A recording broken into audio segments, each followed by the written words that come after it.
They told you gratitude was just about saying thank you, about being polite, about pretending everything's okay. But if that were true, why do so many people still feel empty even after listing their blessings? Why do we still feel overwhelmed by pressure, drowning in noise, always chasing something more? The truth is, gratitude isn't about ignoring pain or forcing a smile. It's about seeing clearly, seeing deeply, seeing what's been there all along.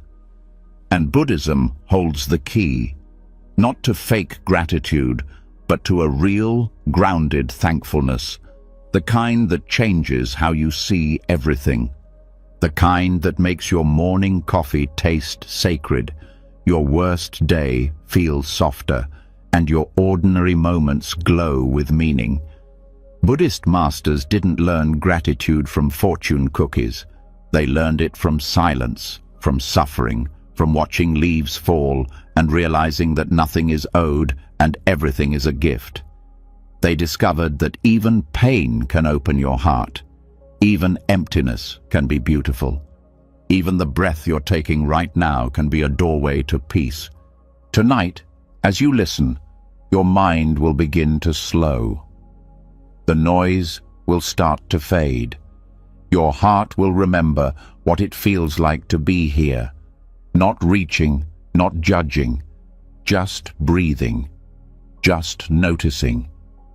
And when you wake up, something will feel different. You won't just feel thankful. You'll feel alive. This isn't just another bedtime story. This is a new way of seeing, a reset for your soul, a return to the quiet truth you've always known. Are you ready to remember what really matters? Let's begin. And now, as the noise begins to fade and the stillness of the night starts to wrap itself around your thoughts, we're going to explore one of the most quietly powerful truths in all of Buddhism. It's not dramatic. It doesn't shout. But once it enters your heart, it shifts everything. If there's one lesson that can unlock true gratitude, not just for what's good, but for what is, it's this one. There's a kind of appreciation that only grows when you stop trying to hold on to life so tightly, when you stop fighting time, when you stop demanding permanence in a world that was never built to last. That kind of appreciation, that deep, soul-opening gratitude, doesn't come from getting what you want. It comes from understanding that nothing and no one will last forever. That's the strange gift of impermanence. The moment that truth begins to settle in, not as a thought, but as something felt in the bones, something changes. Suddenly, every second holds weight. Every hug becomes softer. Every meal tastes richer. Not because anything outside has changed, but because you have. Because when permanence is no longer expected, presence becomes everything. Buddhism doesn't treat impermanence like a tragedy. It treats it like a teacher, one that whispers truths we're usually too busy to hear. Like the way a child grows up right in front of you and you barely notice. Or how the sunlight on your face today will never shine in quite the same way again.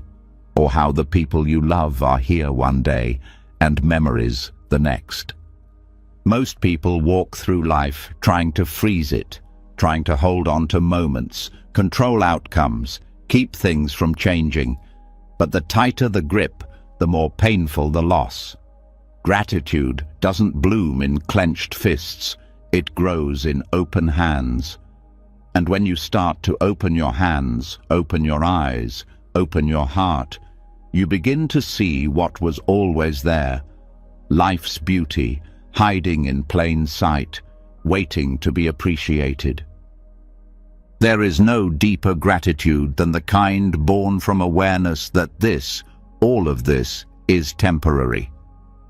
When you realize that the people you pass on the street, the feeling in your chest, the beat of your heart, the breath in your lungs, are all vanishing even as you notice them, it doesn't make you panic. It makes you pay attention. It's a strange kind of peace, the one that comes from knowing things will end. But it's real. It grounds you. It wakes you up. It says, don't miss this. Don't wait. Don't sleepwalk through the only life you get. And in that moment, gratitude stops being something you try to feel. It just happens. It becomes the natural response to the miracle of now. Buddhist monks practice walking meditations not to get anywhere, but to notice, to feel their feet on the ground, to hear the wind move through the trees. Because when every step is treated as if it might be the last, each one becomes sacred. When you stop taking time for granted, every second glows. This is not poetic fluff. It's a lived reality for those who train their minds to see, and it's available to anyone willing to pause. There's a story often shared in Zen Buddhism about a man being chased by a tiger. He runs and falls off a cliff, grabbing a vine mid-fall. As he hangs there, a second tiger waits below. And then he sees a wild strawberry growing beside him. He plucks it, eats it, and says, "Delicious." That's it. No escape, no miracle, just presence, just the taste of the strawberry, one of the last things he may ever enjoy. That's impermanence. That's gratitude. That's freedom. Modern life trains people to delay appreciation, to say, "I'll be grateful when I have more money, more success, more stability." But Buddhism flips it. It says, be grateful now, because now is all you'll ever have. It's not a punishment, it's a gift, a call to live with your eyes wide open, to cherish people while they're here, to love moments while they last, to say thank you even in the middle of chaos, not because everything is perfect, but because you noticed it before it disappeared. Even pain, when held gently, becomes something sacred. It reminds you of your humanness, of your aliveness, of the fragile, beautiful mess that is existence. And when you realize that even suffering will pass, even sorrow will dissolve, a quiet strength takes root. You don't have to fear change. You start to flow with it. And that flow, that surrender, is where gratitude begins to deepen. In the West, people are often taught to hold on. But in Buddhist practice, letting go is the way. Not letting go as in giving up, but as in trusting the natural rhythm of life. Seasons change, bodies age, relationships shift, grief comes and goes, joy does too, everything moves. And in that movement, there's a wisdom that no book can teach, a truth that no guru can force upon you. You feel it when a loved one passes, when a child leaves home, when the music ends and you're left with silence. And in that silence, if you listen closely, there's something that grows. It's not loud, it's not flashy, but it's real. It's the gratitude that says, I didn't miss it, I lived it, I saw it, I loved it, and now I let it go. This lesson doesn't come easily. It requires courage to stop pretending things will last forever. It asks you to soften where you've hardened, to open where you've closed, to accept what you used to resist. But on the other side of that surrender is a kind of peace that doesn't depend on anything outside of you. It's the peace of being awake to this moment, just as it is, fleeting and full of gifts. There's something strange that happens when you stop needing things to be permanent. You start loving them more. You stop rushing. You stop numbing. You start feeling. And that feeling, even when it includes sadness, becomes something you wouldn't trade for anything, because it means you're alive, fully alive, not just existing, but truly living. Think about the last time you cried because something ended, a relationship, a chapter, a day that meant something. That ache is gratitude's twin. It's not weakness, it's proof that you noticed, that you cared, that something mattered deeply enough to hurt when it passed. And that pain, that's not something to run from, that's something to thank, because it shows that you loved. Impermanence doesn't just make us grateful for the good, it makes us grateful for the chance to feel anything at all. For the way a cold wind cuts through the air in winter, for the way sunlight dances on water, for the way a voice cracks with emotion, for every reminder that this world is temporary and breathtaking. And the beautiful paradox is this: the more you accept that nothing lasts, the more you start to truly live. You say, "I love you," more often. You listen more carefully. You stop waiting for the perfect moment and start living in the real one. You say yes to life, not because it's safe, but because it's short, and every second matters. So tonight, as you fall asleep, let this truth settle deep into your being. Nothing you have will last forever. No feeling, no problem, no possession, no person. And that's not a reason to despair. That's the reason to open your eyes wider, to hold your teacup with two hands, to feel the weight of the blanket on your body, to hear the rhythm of your breath. Gratitude begins where expectation ends, where you stop demanding permanence and start honoring presence. This is the wisdom Buddhism whispers through the teachings of impermanence, that life is not something to possess, it's something to participate in, fully, lovingly, briefly. And in that brief flicker of time between birth and death, there is everything. Let that be enough. Now breathe deeply, let your body relax, let your mind soften. And now, as that quiet truth of impermanence settles into your bones, the kind of truth that softens your grip on everything you thought you needed, the next question rises almost naturally. What about the hard days? What about the pain, the uncertainty, the disappointments that seem to strip the color from life? Gratitude in moments of beauty is easy. But what about when life feels heavy? This is where the heart of Buddhism reveals one of its most radical teachings: gratitude not after the storm, but during it. It's easy to be grateful when everything is going well, when there's a breeze on your skin, food on your plate, laughter echoing down the hallway. But what happens when things fall apart? When the job is lost, the relationship ends, the diagnosis comes, or the silence in the room feels unbearable. Gratitude then seems out of place, even offensive.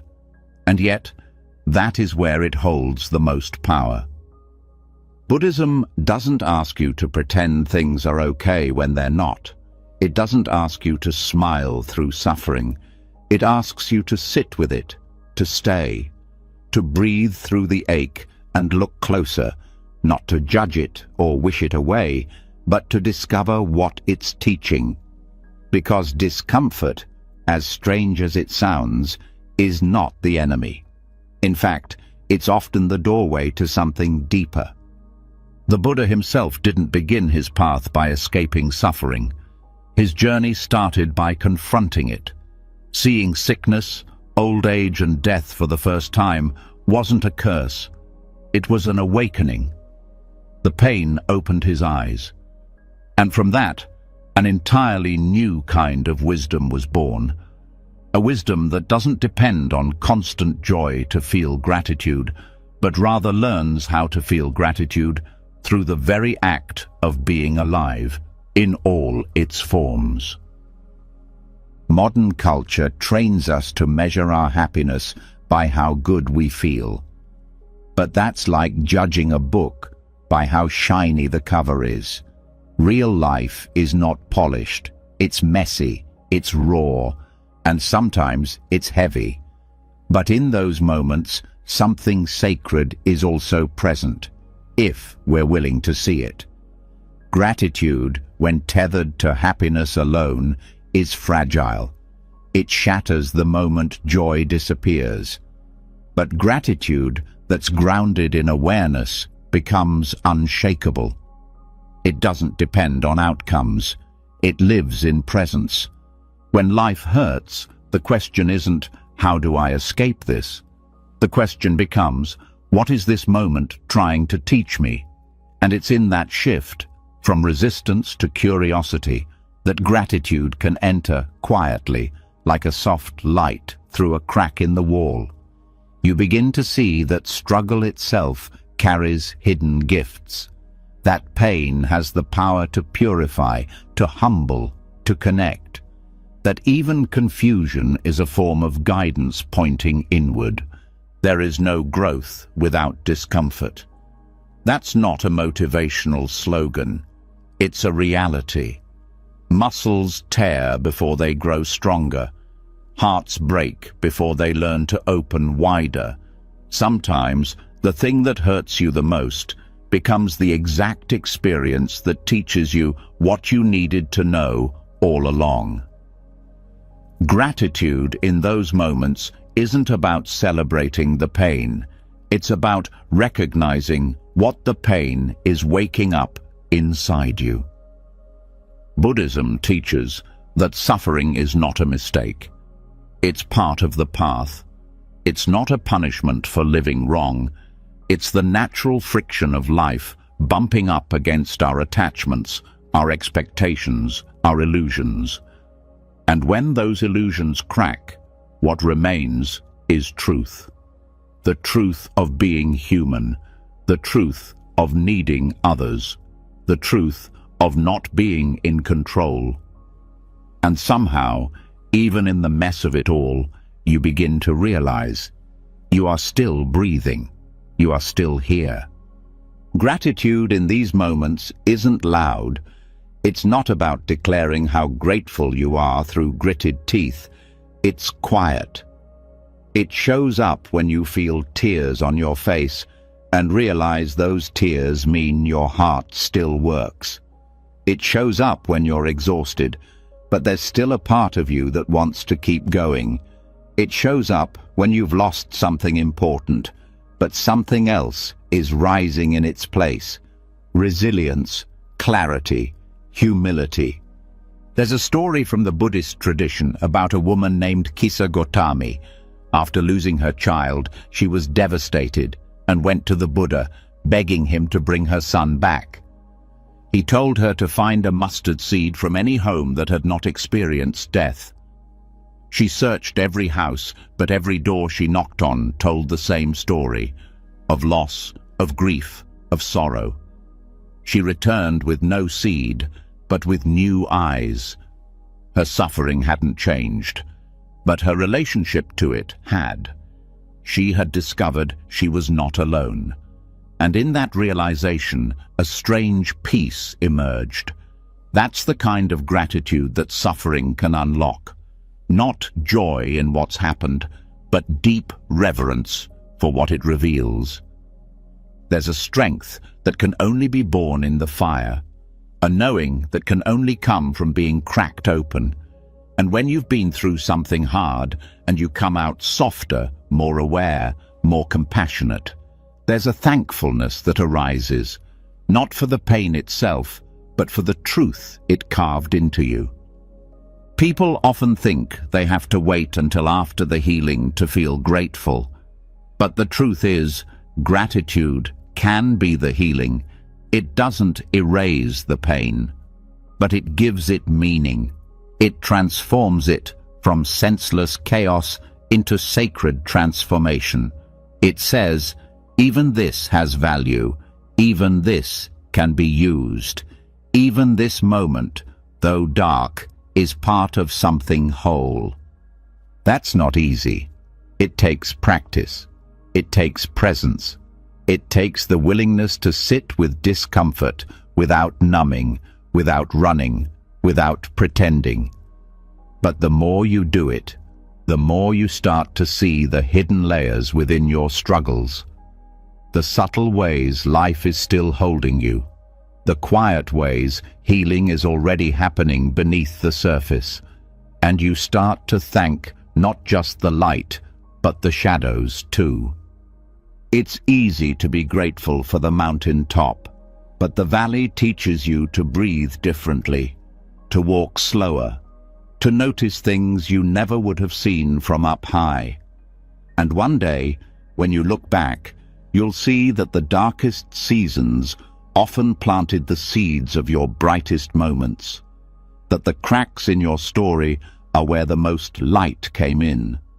And you'll feel a gratitude that's no longer dependent on everything going your way. It's built on something deeper. It's built on understanding that discomfort is a teacher dressed in strange clothing, that it shows up uninvited, often at the worst possible times, and yet somehow leaves behind gifts you didn't know you needed. It teaches humility, patience, resilience, compassion. It strips away the surface and introduces you to what's underneath.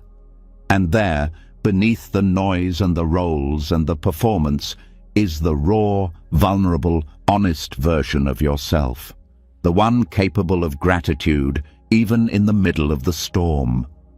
When you stop trying to feel only happiness and start honoring whatever arises, you tap into the core of what Buddhist gratitude is really about. It's not a transaction. It's not feel good so I can give thanks. It's a way of relating to life that says, I am here, I am paying attention, I will learn from this. And when life is hard, you no longer feel like it's working against you. You realize it's working on you. And somehow, in that awareness, gratitude begins to grow, not in spite of the pain, but because of it. So if tonight you're lying in bed with heaviness in your heart, this is your invitation to shift the lens. Not to deny your pain, but to notice what else is here too. Is there breath? Is there stillness? Is there something you've learned, someone who stayed, something inside you that refused to give up? That is where the gratitude lives. Not just in the moments when everything is beautiful, but in the ones that bring you to your knees and still offer you the strength to stand again. That's gratitude beyond happiness. And that's the kind of gratitude that never leaves. When gratitude is no longer tied to happiness, when it grows even in discomfort, something starts to shift. The eyes begin to see differently, not just the big moments, but the quiet ones, the ones that barely make a sound, the ones most people miss because they're too busy looking for fireworks. But in Buddhism, it's often these subtle moments that hold the deepest wisdom, not the grand gestures, but the unnoticed kindness, the passing smile, the door held open, the tea someone makes without being asked. Tonight, we slow down enough to finally see them. There's a kind of blessing that never announces itself. It doesn't knock on the door. It doesn't post on social media. It walks gently through your day, leaving no trace except the warmth it leaves behind. These are the silent blessings. the unnoticed acts of kindness that stitch the fabric of life together in a way that no one ever teaches in school, yet everyone relies on. The person who lets you go first in line, the neighbor who waters your plants while you're away, the stranger who sees you're lost and offers directions without being asked. These things don't come with applause, but they carry a kind of sacred weight. Buddhism invites us to look deeper into these everyday exchanges. It teaches that the seeds of compassion and gratitude often bloom in the quietest soil. Most people are trained to recognize gratitude when something big happens, like getting a promotion or receiving a gift. But the mind that's awake to the present starts seeing blessings in between the headlines of life.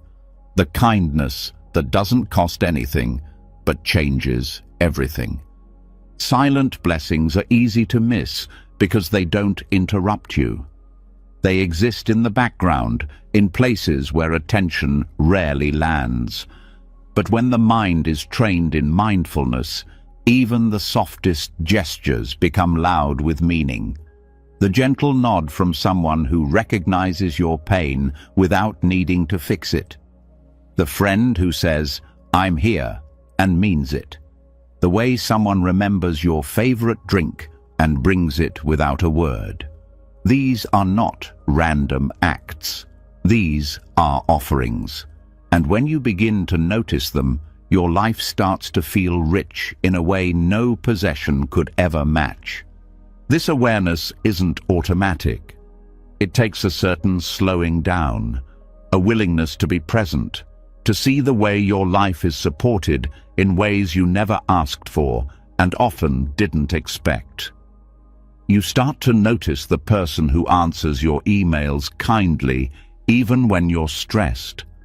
The way someone cleans up after others without complaint. The fact that someone made the road you drive on smoother or the books you read clearer. All of it is connected, and all of it is worth noticing. Gratitude grows stronger the more it is practiced, and noticing silent blessings is one of the most powerful practices available, because it reshapes how you move through the world. Suddenly, the ordinary becomes sacred. The forgotten becomes important.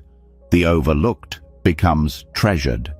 You start to feel supported, not by some dramatic miracle, but by a million invisible kindnesses that surround you like air. In Buddhist psychology, this kind of awareness leads to mudita, appreciative joy. A joy that's not dependent on your own gain, but on witnessing good in the world. It's the feeling of seeing someone help another and feeling your own heart swell in response. It's the smile you give after watching someone pick up something another person dropped. It's the warmth that spreads when you see someone pause to comfort a crying child. This is not surface-level niceness. It's the recognition of our shared humanity, and it changes everything. Because when you begin to see silent blessings everywhere, your complaints begin to fade. You stop seeing the world as hostile. You stop assuming people are selfish. You begin to see the quiet effort others are constantly making. The way your life is touched by hands you've never met. The person who delivers your food in the rain. The one who answers the customer service call even though it's their 10th one that day. Gratitude expands when you realize how much of life runs on unseen kindness. Even the smallest interactions carry meaning. The way someone listens without interrupting. The way someone waits an extra second so you can cross the street. The way a teacher stays after class to explain something again. These are not chores. These are quiet gifts, and when received with a grateful heart, They transform both the giver and the receiver. Because when kindness is seen, it grows. When you thank the person who holds the elevator for you, you don't just complete a social script, you reinforce that the world is still good. This is one of the most radical forms of gratitude. It doesn't require the stars to align. It doesn't wait for everything to go right. It simply opens its eyes. And when you see life through this lens, even the mundane becomes magical. The hand that steadies your cup, the friend who replies with patience, the stranger who smiles without reason. It all becomes part of a quiet current of care that runs beneath the chaos of modern life. In Buddhism, this kind of attention is called sati, mindful presence. It allows the mind to rest in awareness without judgment. When sati is strong, gratitude becomes effortless, because you begin to feel how much you are held by the invisible web of human decency. Even when you're alone, you're not truly alone. Someone built your home, someone purified your water, someone farmed the rice that ends up in your bowl. Gratitude grows when you see these connections, when you feel the interdependence that supports your very breath. And this isn't about romanticizing the world. It's not about pretending all people are kind all the time. It's about choosing to notice what's often ignored, to focus your awareness on the threads of goodness that still exist despite the noise. Because the more you notice them, the more you begin to embody them. And soon, you're not just seeing silent blessings, you're becoming one. You start offering help without waiting to be asked. You start listening more and judging less. You hold the door, not because it's polite, but because it's an extension of the awareness you now carry. Your kindness becomes quieter, deeper, freer from ego. You don't need to be thanked. You don't need recognition. Your presence itself becomes a kind of offering. That is the Buddhist way of service, not loud, not grand, but deeply intentional. And this is the surprising part. The more you give without needing to be seen, the more connected you feel. Because it's not the recognition that creates the bond, it's the intention. The silent wish that someone else suffers a little less because you were there. That is what gives life meaning. Not fame, not wealth, but the deep inner knowing that your existence lightened someone else's load. Gratitude for silent blessings is not just about noticing others, it's about noticing how you can contribute without fanfare, how your words, your gestures, your patience, your small choices all carry power.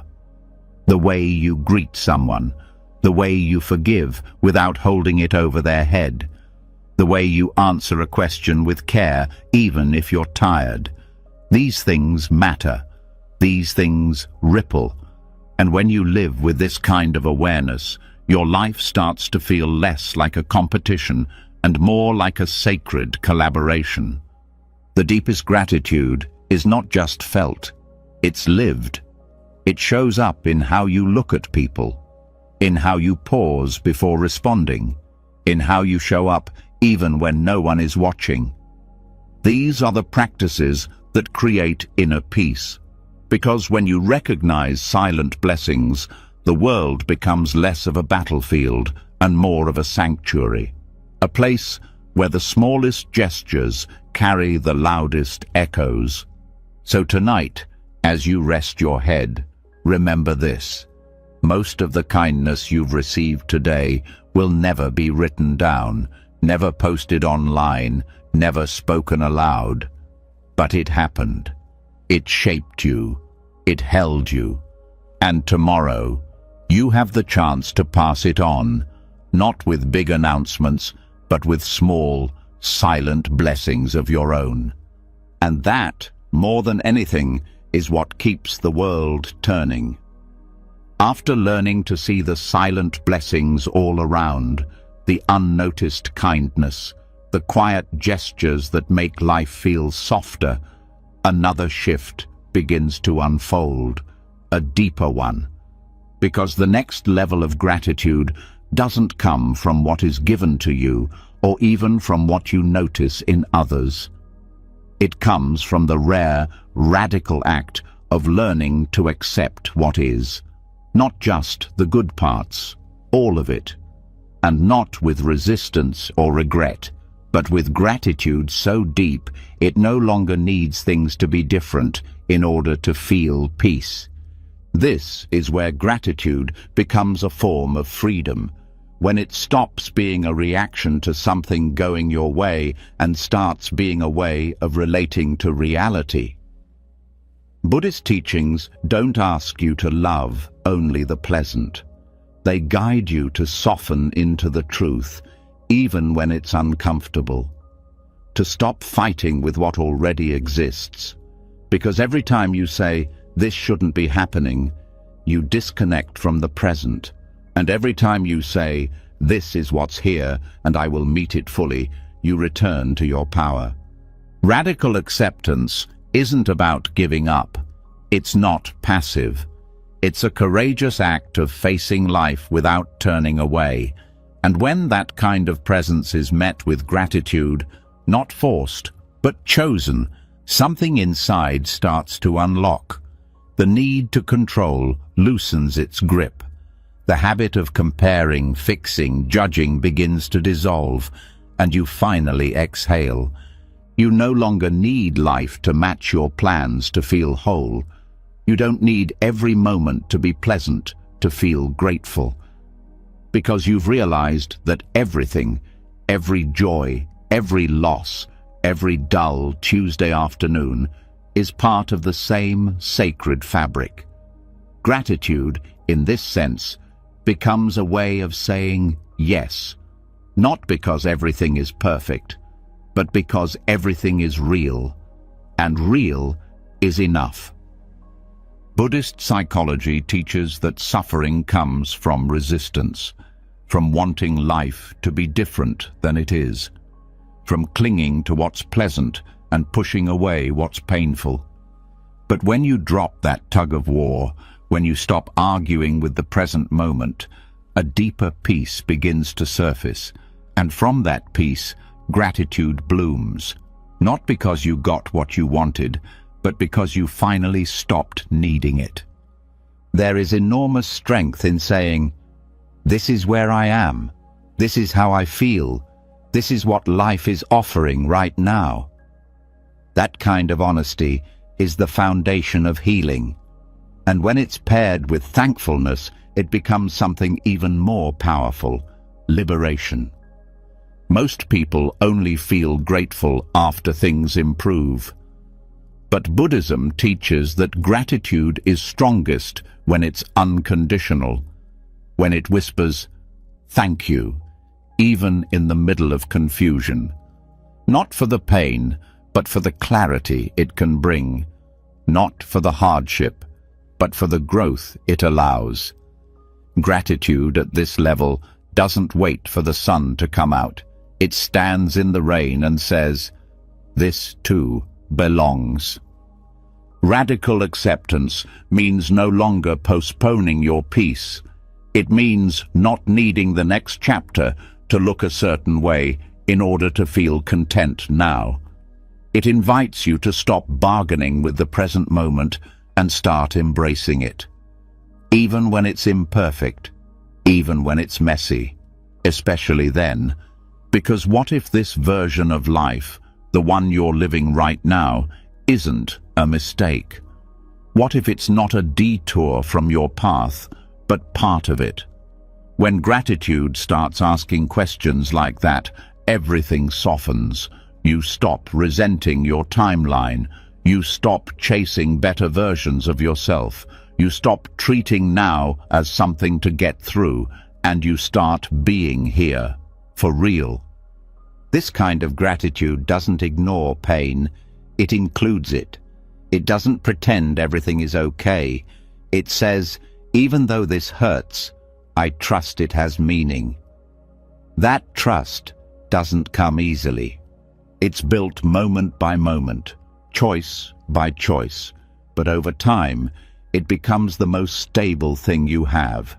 Not your circumstances, not other people, not your plans, but your own willingness to stay open.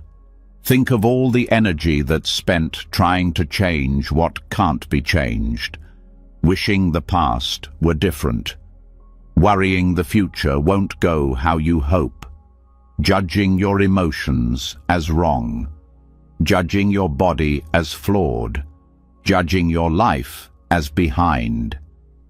Radical acceptance dissolves that entire cycle. It says, I will stop waiting for peace to arrive and start creating it from this exact moment. Gratitude becomes the tool that makes this possible. Because once you stop demanding life be different, you start to see what's already here. You begin to notice that your breath is still moving, that your heart is still beating, that the body you've spent years criticizing is carrying you through this experience, that the people in your life, even if they're imperfect, have shown up in their own way, and even when they haven't, you still made it. That's something to thank, not because everything worked out perfectly, but because you endured, you adapted, you continued. There's a Buddhist teaching that says, the path is not somewhere else, it's right under your feet. Gratitude for what is, not what might be, not what could have been, grounds you in that path. It returns you to the richness of this exact step, this inhale, this exhale, and that is the only place peace ever really lives. There's also a gentleness that comes with this kind of gratitude, the kind that releases you from the need to fix yourself all the time, the need to constantly upgrade, improve, optimize. Radical acceptance says, what if you're already enough? What if your worth isn't hidden in some future version of you? What if the fact that you woke up today is enough reason to be grateful? And what if the hardest parts of your life didn't break you, but revealed you? It's easy to be grateful when everything aligns. But that kind of gratitude is like sunlight. It disappears the moment clouds roll in. Radical gratitude is the moon. It shines even in the dark. It doesn't need perfect conditions to glow. It just needs your presence, your willingness to say, this is hard, but I'm still here, and that matters.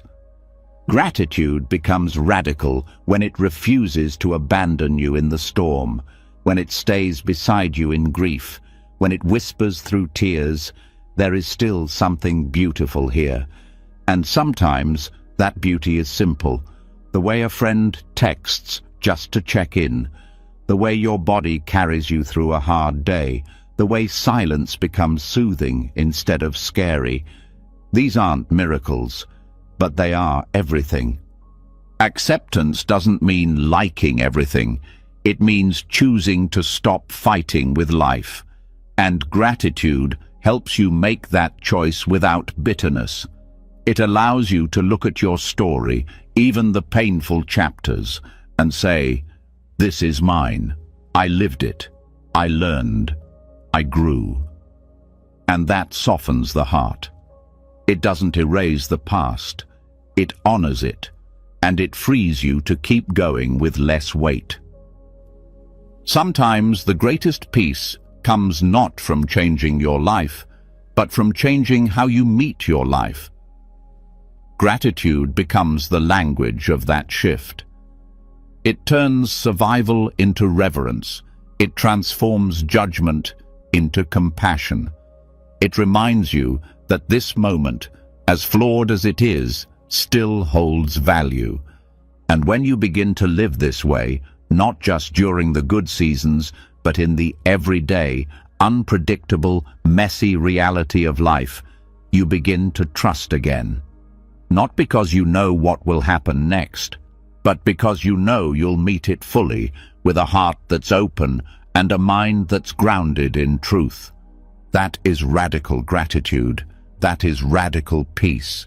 And tonight, as you rest deeper into this moment, may this thought echo quietly inside you. Nothing needs to change in order for you to feel free. Because when you stop resisting life, you start receiving it, just as it is, just as you are. And that is more than enough. When you no longer need things to change in order to feel peace, and when you begin to say yes to life exactly as it is, something else starts to unfold. A deeper noticing, a subtler kind of beauty. The mind begins to settle. The noise becomes softer. And in that stillness, another kind of gratitude starts to reveal itself, not for what's happening next, but for what's happening now.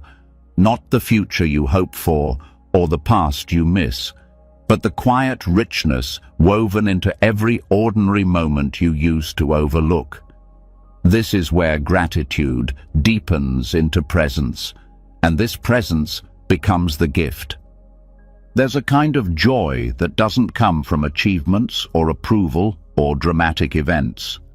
It comes from the five senses, from being fully where you are, feeling the texture of the air as it touches your skin, hearing the soft hum of life moving around you, noticing the warmth of a blanket, the way your breath moves in and out, the subtle flavor of water on your tongue. These are the invisible gifts of the present moment, tiny details so easy to miss, yet so powerful when finally seen. Buddhism teaches that the present moment is not a stepping stone, it is the destination. And yet most people spend their lives racing past it, searching for something more. But more doesn't exist in the future. More is found in what's already here, hidden beneath the surface of what looks like nothing. When you begin to notice your senses, truly notice, you realize how much life is already offering. Not through noise, but through stillness. Not through quantity, but through depth. This doesn't require a retreat in the mountains or silence in a monastery. It just takes one breath, one bite of food tasted fully, one step walked slowly. Gratitude grows when you allow the world to touch you again, not as a concept, but as a real, living thing. The body becomes a doorway, the breath becomes a teacher, and everything starts to feel alive. When the eyes stop scanning for what's missing and start seeing what's present, everything shifts. The color of the sky becomes brighter. The feel of water on your hands while washing the dishes becomes a soft meditation. The scent of the air after rain becomes a quiet miracle. You don't have to do more, you just have to be more aware. And from that awareness, gratitude flows like water from a spring you never knew was there. This kind of gratitude doesn't rise in the mind, it rises in the body. It speaks through sensation, through the gentle pulse in your fingertips, through the rhythm of your footsteps, through the way your shoulders soften when you hear a kind voice. It doesn't need words, it only needs attention. The more you pay attention, the more you feel the gift of now, not because it's extraordinary, but because it's real. Mindfulness in Buddhism is not just about watching your thoughts, it's about feeling your life, entering into it fully, knowing the temperature of the moment, listening deeply, seeing clearly, tasting slowly, being aware of the small things that often slip through your fingers in the rush to get somewhere else. This is not a rejection of goals or ambition. It's a return to what fuels them, because without presence, no achievement satisfies. Without presence, life becomes a blur.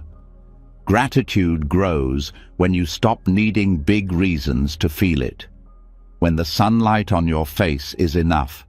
When the sound of your breath reminds you that you're still here. When the quiet ticking of a clock becomes the rhythm of time passing through your open awareness. None of these things change the world, but they change how you live in it. They pull you out of the fog of distraction and back into the realness of being alive. And that aliveness is the true gift. In the modern world, attention is constantly pulled outward. Screens flash, notifications buzz, thoughts spin. But the practice of presence invites you to come back to this moment, this chair, this breath, this sound. And when you do, you find that what's already here is more than enough.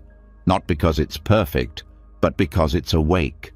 The more you train your awareness to rest in the present, the more sensitive you become to its offerings. You begin to feel the difference between eating and tasting, between hearing and listening, between touching and feeling. Life no longer passes unnoticed. You meet it with open eyes and open hands, and gratitude stops being something you practice. It becomes something you are. Each moment carries a frequency, a texture, a tone, but you only hear it when you slow down. The flicker of candlelight, the gentle hum of electricity, the steady sound of your breath flowing in and out without needing your permission. These aren't just background details. They are the music of now, and the more you hear it, the more it begins to heal what was once restless. Buddhist teachers often guide students to return to the breath, not to control it, but to feel it, to let it anchor the attention back to this very moment. The inhale as it cools the nostrils, the exhale as it warms. It's not dramatic, but it's real, and it becomes a reminder you're alive. That alone is worthy of thanks. There's a softness that develops from this practice, a sense of returning to yourself, not the self that's achieving or performing, but the one that is simply here, being, sensing, noticing, the one that feels the ground beneath your feet and says, "This is enough." That kind of gratitude doesn't come from effort. It comes from presence, from the willingness to stop for long enough to receive what's already being given. And sometimes the most beautiful gifts are the ones no one else can see. The moment you touch something warm after being cold. The peace that fills your chest after a deep breath. The way a single word from a friend lands in your body and melts your defenses. These things can't be posted or measured, but they're real, and they change you from the inside out. This is why the Buddha taught that awareness is the path, because awareness makes everything available. When you're truly here, life meets you fully, and gratitude becomes the natural response, not because the moment is rare, but because you are present enough to notice it. This is not about slowing down your life. It's about deepening your attention, about learning to see the moment you're in as sacred, not someday, but now. The gift is not waiting in the future. The gift is breathing through your nose right now. It's the weight of the blanket on your legs. It's the sound of your heart beating in your chest like a drum that's been playing since the day you were born. The present moment never asks for anything. It only offers, over and over again. And when you begin to see what it's giving, without noise, without flash, without needing to prove anything, you stop craving more. You stop chasing what's already here, and you start receiving with full awareness, with an open heart. So tonight, let this be your only task, not to plan or analyze or fix anything, just to feel, to notice, to receive the invisible gifts of now, the ones that are waiting in the silence, in the softness, in the space between thoughts. They're not loud, they're not urgent, but they are always, always there. And when you begin to feel them, you won't need anything else to be different. You'll just be here, and here will finally feel like home. When the present moment finally becomes enough, when the sound of your breath, the warmth of your skin, the softness in the quiet is seen not as background noise, but as life itself, something even deeper begins to rise, a deeper tenderness, a deeper truth. Because what often brings us closest to presence is not what we gain, but what we lose. And while gratitude in comfort feels sweet, the kind found in loss has a gravity that can't be described. It must be felt. It opens you, it humbles you, and strangely, it has the power to awaken the most profound thankfulness you've ever known. Loss is not a concept. It is an experience that moves through the body. It's the silence after a voice goes missing, the stillness where laughter once lived, the ache where familiarity once gave you something to hold. Whether it's the death of someone you love, the end of a relationship, the fading of a dream, or the slow vanishing of your former self, loss never knocks politely. It enters without warning and rewrites the shape of your world. Buddhism doesn't deny loss. It doesn't sugarcoat it or dress it up. It meets it directly.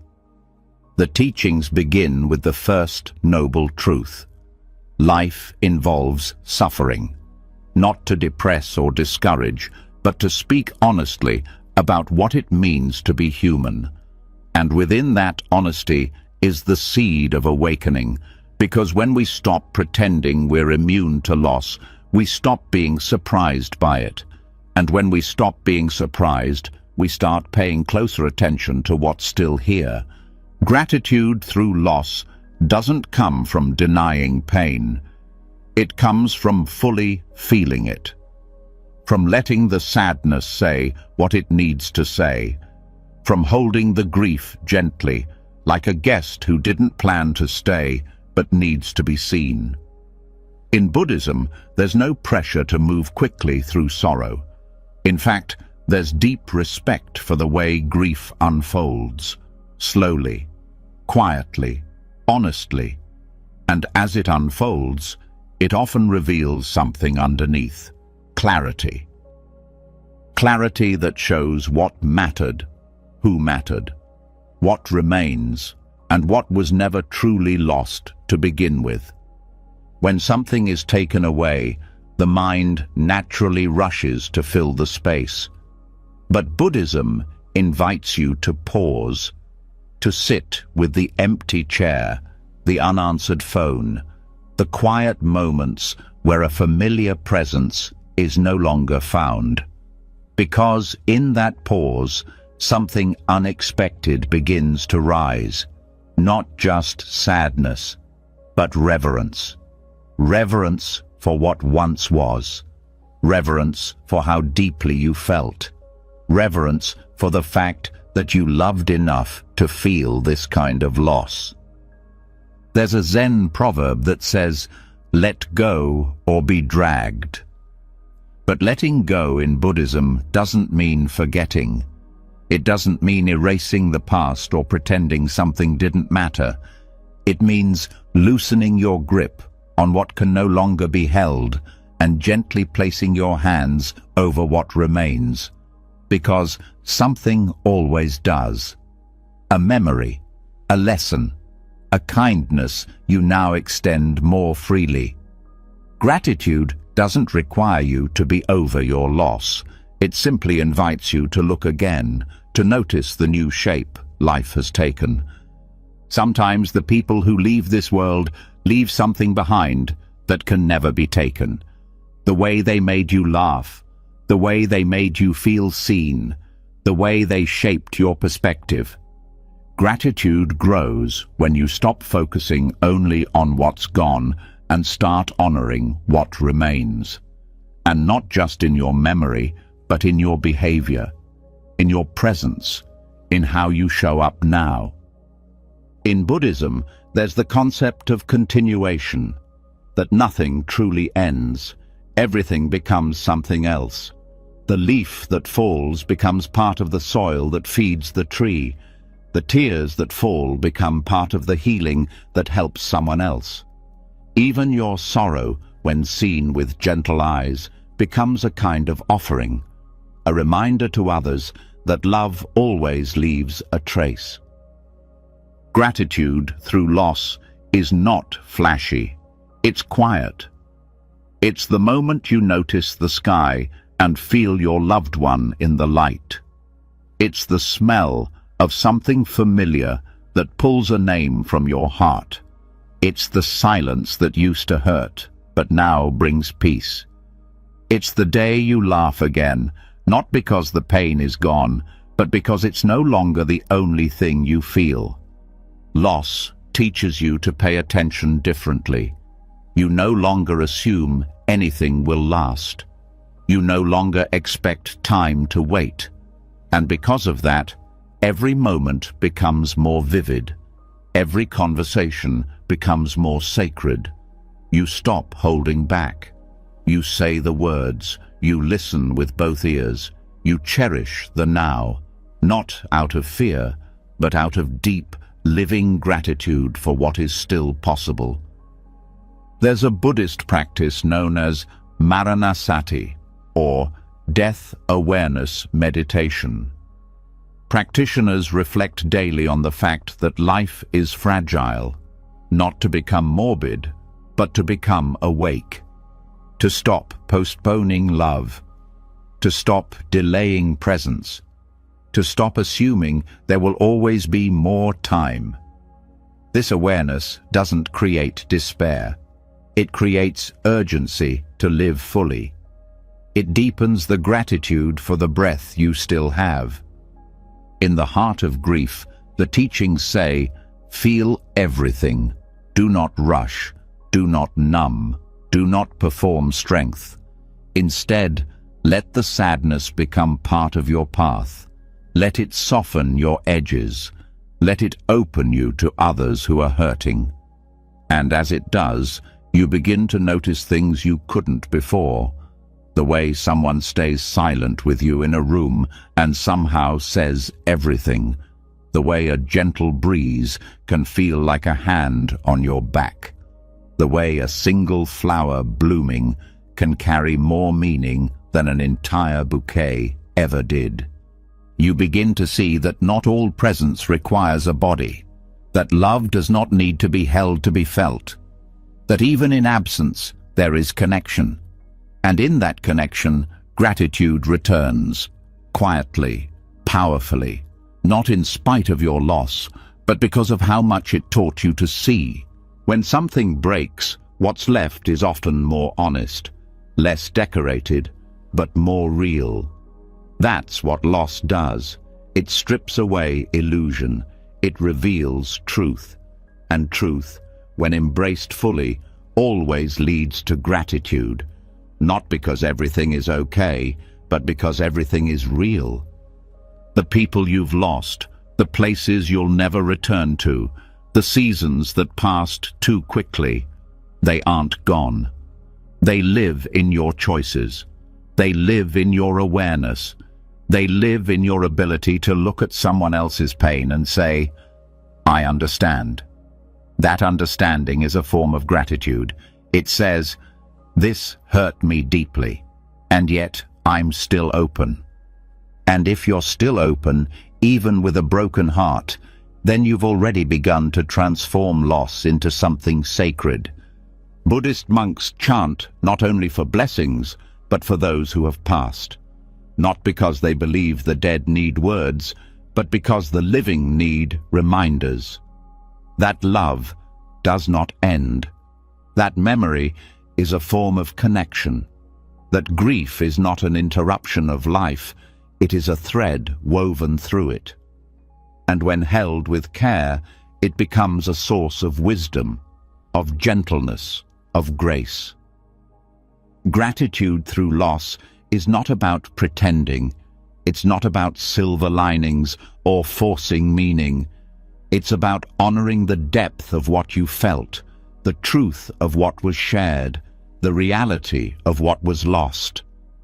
And then, from that place of deep honesty, looking around and noticing, there is still breath, there is still time, there is still something to give.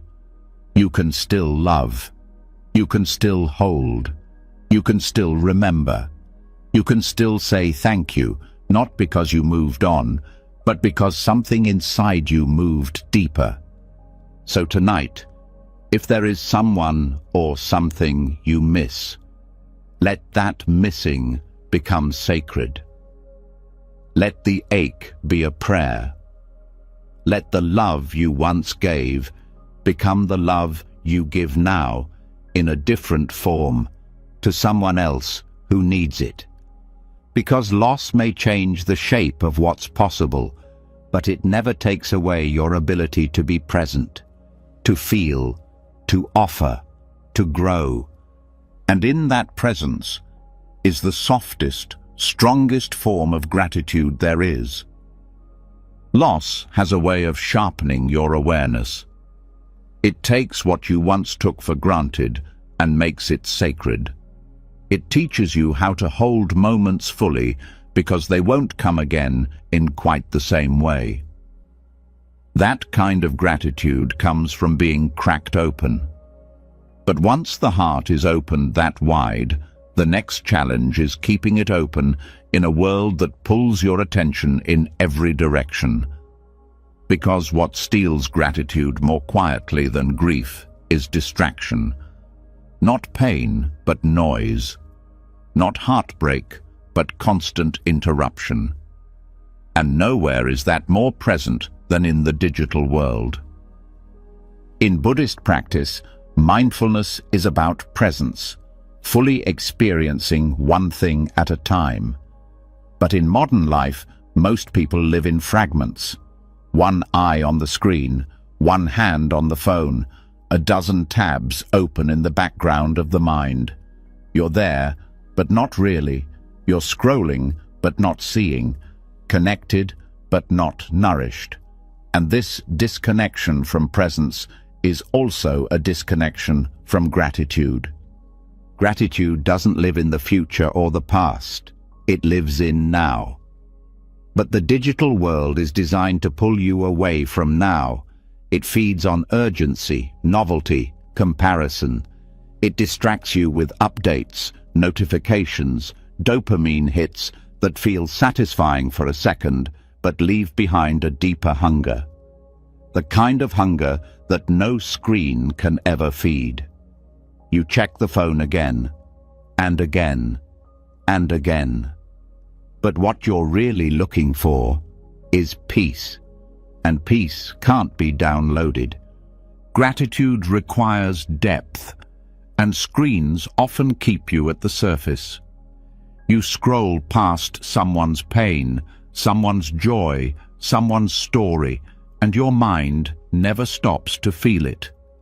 You're exposed to everything, but connected to nothing. And slowly it becomes harder to appreciate the simple things, the warmth of your tea, the look in someone's eyes, the feel of a breeze.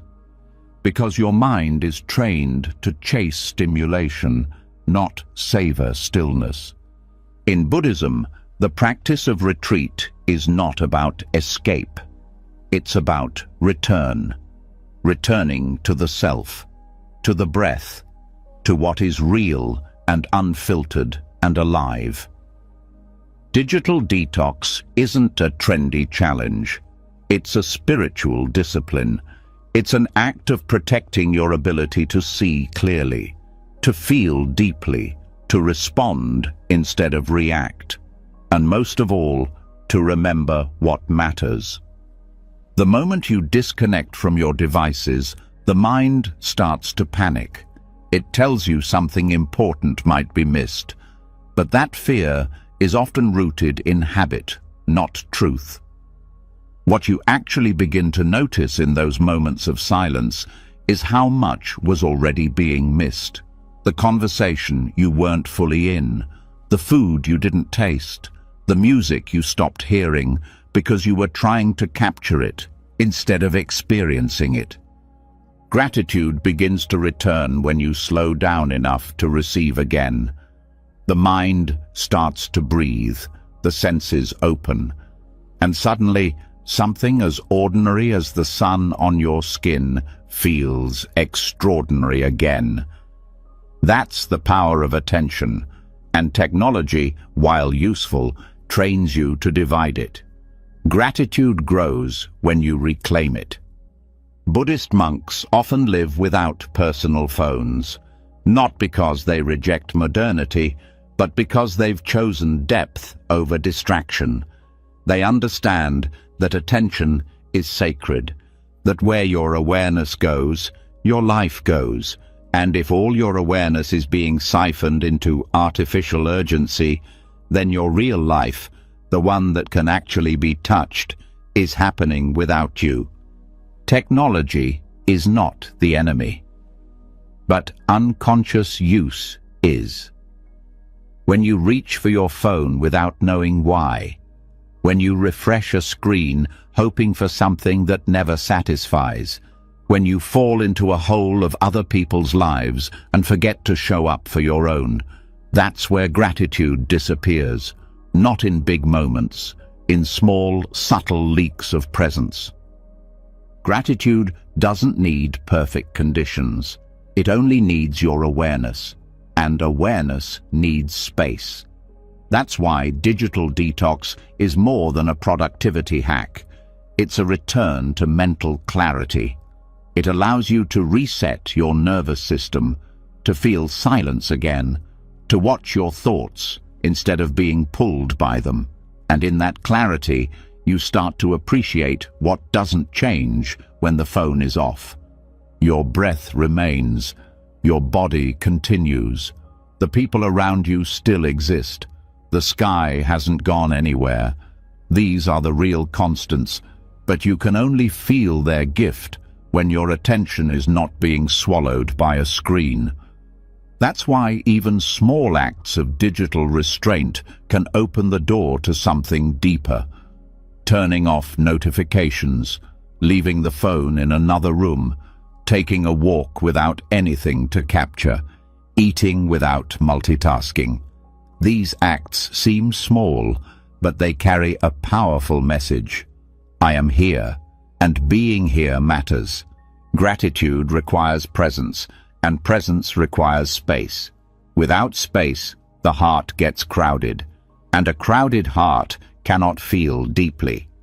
That's why detoxing from digital noise is not just helpful, it's healing. It clears the static so you can hear again. Not the news, not opinions, but the soft, steady voice of life moving through you.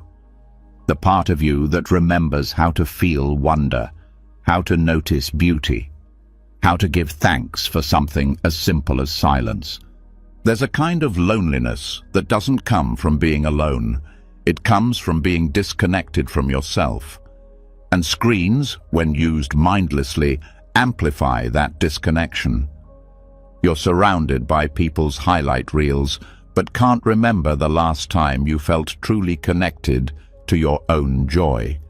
That kind of detachment leads to restlessness, to emptiness.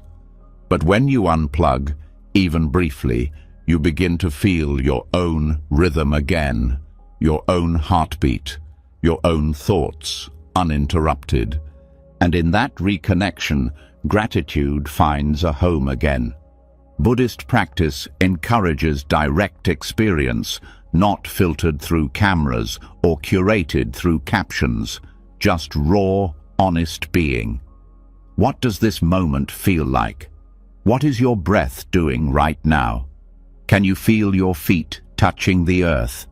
These questions don't lead to knowledge, they lead to presence, and presence leads to gratitude, not because everything is ideal, but because it's real. One of the most powerful things you can do for your inner peace is to reclaim your attention, to stop giving it away so easily, to realize that your ability to focus is not just a skill, it's your life force, and every moment you take back from distraction is a moment that can be filled with wonder, with awe, with thanks. So the next time you feel the urge to check something, pause. Ask, what am I really looking for? Often the answer is connection, meaning, validation. But the truth is, what you seek out there has always lived in here, in your breath, in your senses, in your stillness. And when you come back to that, you don't just find peace. You find a gratitude that doesn't rely on updates or likes or responses. It rises from a deeper place, from being fully, completely here. So tonight, as you begin to rest, allow yourself the luxury of disconnection, not from others, but from distraction. Let your breath become more interesting than the next scroll. Let the weight of your body on the bed feel more grounding than any headline.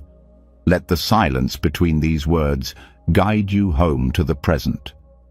That's where your gratitude lives, and it's been waiting for you all along. After stepping away from the constant pull of screens and rediscovering the quiet power of attention, something begins to settle. The noise fades. The urgency loosens, and in its place grows a different kind of awareness, an awareness that doesn't want more, but starts asking a harder question. What if this is already enough? Because maybe the issue was never that life wasn't full, but that we were too distracted to notice its fullness. And in Buddhism, that noticing of what's already here, already working, already beautiful, is not just wise, it's liberation. Enough is not a place. It's a feeling, a state of inner clarity that doesn't depend on your bank balance, your achievements, or how much applause you receive. It is the silent realization that chasing more was never the path to peace, and that peace, ironically, was always waiting beneath everything you thought you needed. The Buddhist path doesn't condemn success or ambition, but it warns of craving, of the restless hunger that tricks you into believing happiness is always just one step away. Contentment is not laziness. It's not settling. It's the radical act of pausing and looking around and saying, right now, there is enough. It's the realization that more stuff, more titles, more control doesn't bring more freedom. It often brings more attachment, more stress, more confusion. And when the mind is clouded by that, gratitude suffocates. The Buddha called this craving tanha, a thirst that has no end. The more it is fed, the more it grows. You chase the next thing, then the next, and you tell yourself it's normal.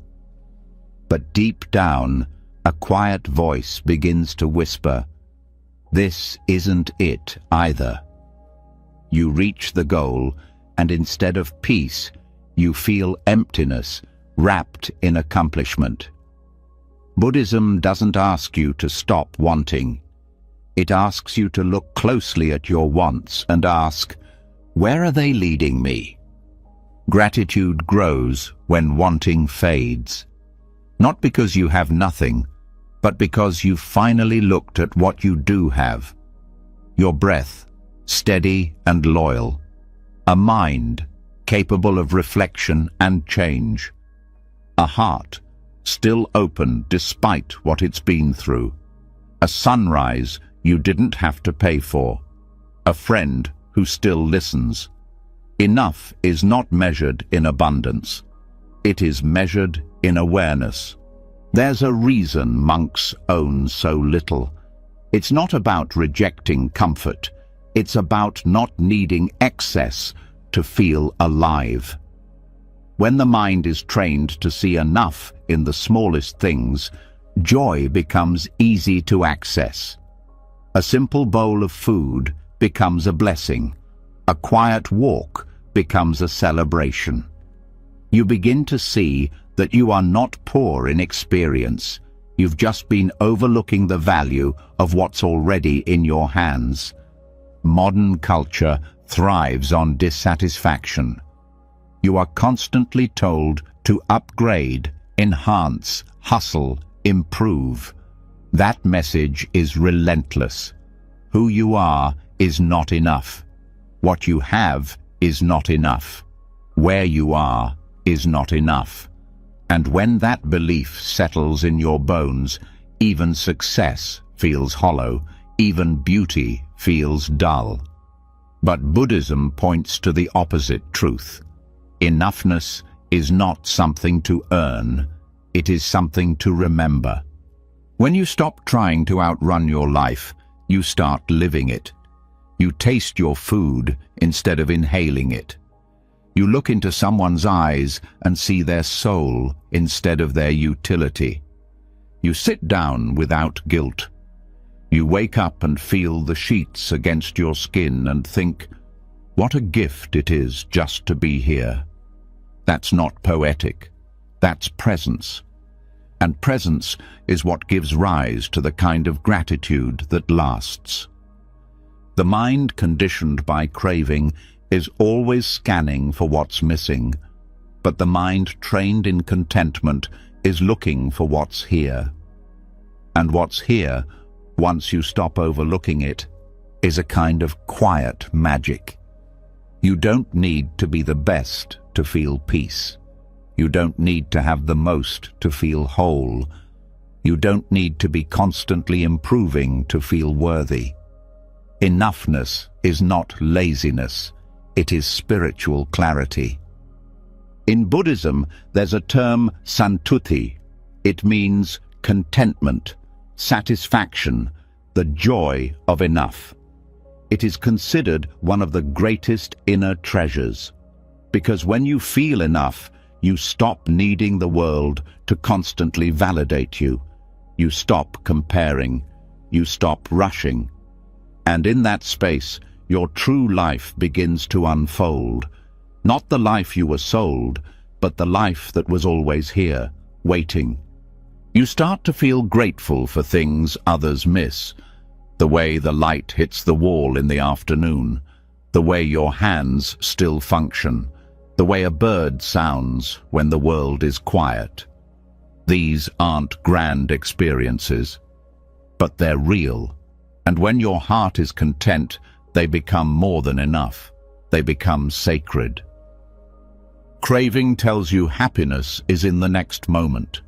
Contentment says happiness is in this one. Craving says you're not quite there. Contentment says you already are. Gratitude born from contentment isn't loud. It doesn't need to be shouted. It shows up in the way you eat slowly, the way you respond with softness, the way you walk without rushing, the way you no longer feel the need to prove your worth. And yet, choosing enough is hard, because it means stepping out of the race. It means disappointing the parts of your mind that want more applause, more status, more approval. It means accepting that this version of life, the one with its flaws and its mess and its imperfections, is not lacking anything essential. That takes courage, it takes presence, but it also brings peace. Monastics chant gratitude for simple things: a robe, a meal, a place to rest, not as a ritual of poverty, but as a practice of awakening. Because when you train your mind to see enough, you begin to see clearly. You see that joy doesn't come from stacking pleasures. It comes from noticing the ordinary and choosing to treat it as extraordinary. You no longer need the perfect meal to enjoy eating. You don't need the ideal relationship to feel love. You don't need a new life to be grateful for the one you already live. You begin to understand that enoughness is not a compromise. It is a form of deep spiritual maturity, a sign that you have stopped bargaining with the world and started honoring it. That's where gratitude becomes effortless, not a reaction to something going right, but a way of being with what is. When you feel the sun on your skin, when you hear someone laugh, when you sip water and feel it cool your throat, your heart says thank you. Not because you got more, but because for once you didn't need more. The practice of enough isn't about cutting things out. It's about cutting through illusion. It's seeing clearly that the next purchase, the next compliment, the next milestone will not bring what you thought it would. It may be enjoyable, but it won't complete you, because you were never incomplete to begin with. Gratitude helps you remember that. When you feel enough, you also begin to give more. Not because you're overflowing with excess, but because you're no longer afraid of lack. You share more freely. You listen more patiently. You offer kindness without needing recognition. That's the secret. Contentment doesn't lead to stagnation. It leads to generosity. Because once you stop hoarding life, you start participating in it. You begin to see that your enoughness allows others to feel safe, that your grounded presence gives permission for others to stop performing, that your stillness has more power than your ambition ever did. That's the quiet revolution of gratitude born from enough. It doesn't shout or dominate. It simply radiates peace. And tonight, as your breath slows and your body sinks into rest, you don't have to reach for anything else. You don't have to fix anything before feeling grateful. You don't have to earn the right to relax. This moment is enough. This silence is enough. This life, with all its beauty and brokenness, is enough. And so are you. When the chase for more finally quiets down and the heart rests in the simplicity of enough, something rare begins to surface. A stillness that had been waiting underneath all along. Not boredom, not loneliness, but silence. And in that silence, a new kind of space opens up. Space that isn't asking to be filled, but simply noticed. Because there's a kind of gratitude that doesn't come from what surrounds you, but from what lives within. And Buddhism invites us into that space not as a punishment, but as a path. A path where solitude becomes sanctuary, and being alone becomes a blessing instead of a burden. In a world that constantly equates being alone with being unwanted, this might sound unfamiliar. But Buddhist teachings see solitude not as something to escape, but as something to befriend, not isolation, not exile, but the sacred company of your own presence. It's there, in the absence of noise and distraction, that the most overlooked kind of gratitude can finally begin to take root. The kind that doesn't depend on who's around or what's happening, but on the stillness that reveals what's always been inside. Solitude is not emptiness, it's space. Space to see your own thoughts without interference. space to feel your own breath without distraction, space to explore who you are when no one is watching. And in that honest space, something starts to shift. The discomfort begins to ease, the mind softens, and without the need to perform, a quiet truth begins to speak. You are already whole. Buddhist monks often spend long periods in silence, not as withdrawal from life, but as a deep engagement with it. They walk slowly. They eat mindfully. They sit with their own minds hour after hour, not to escape the world, but to understand it more clearly. They're not running from people. They're returning to the self beneath all the roles and labels. And that return brings clarity, not in grand revelations, but in subtle recognitions. Gratitude for being, for breathing, for awareness itself. Solitude teaches you to appreciate your own company. It reveals how much energy has been spent managing others' expectations, reactions, and opinions. It returns you to something simpler.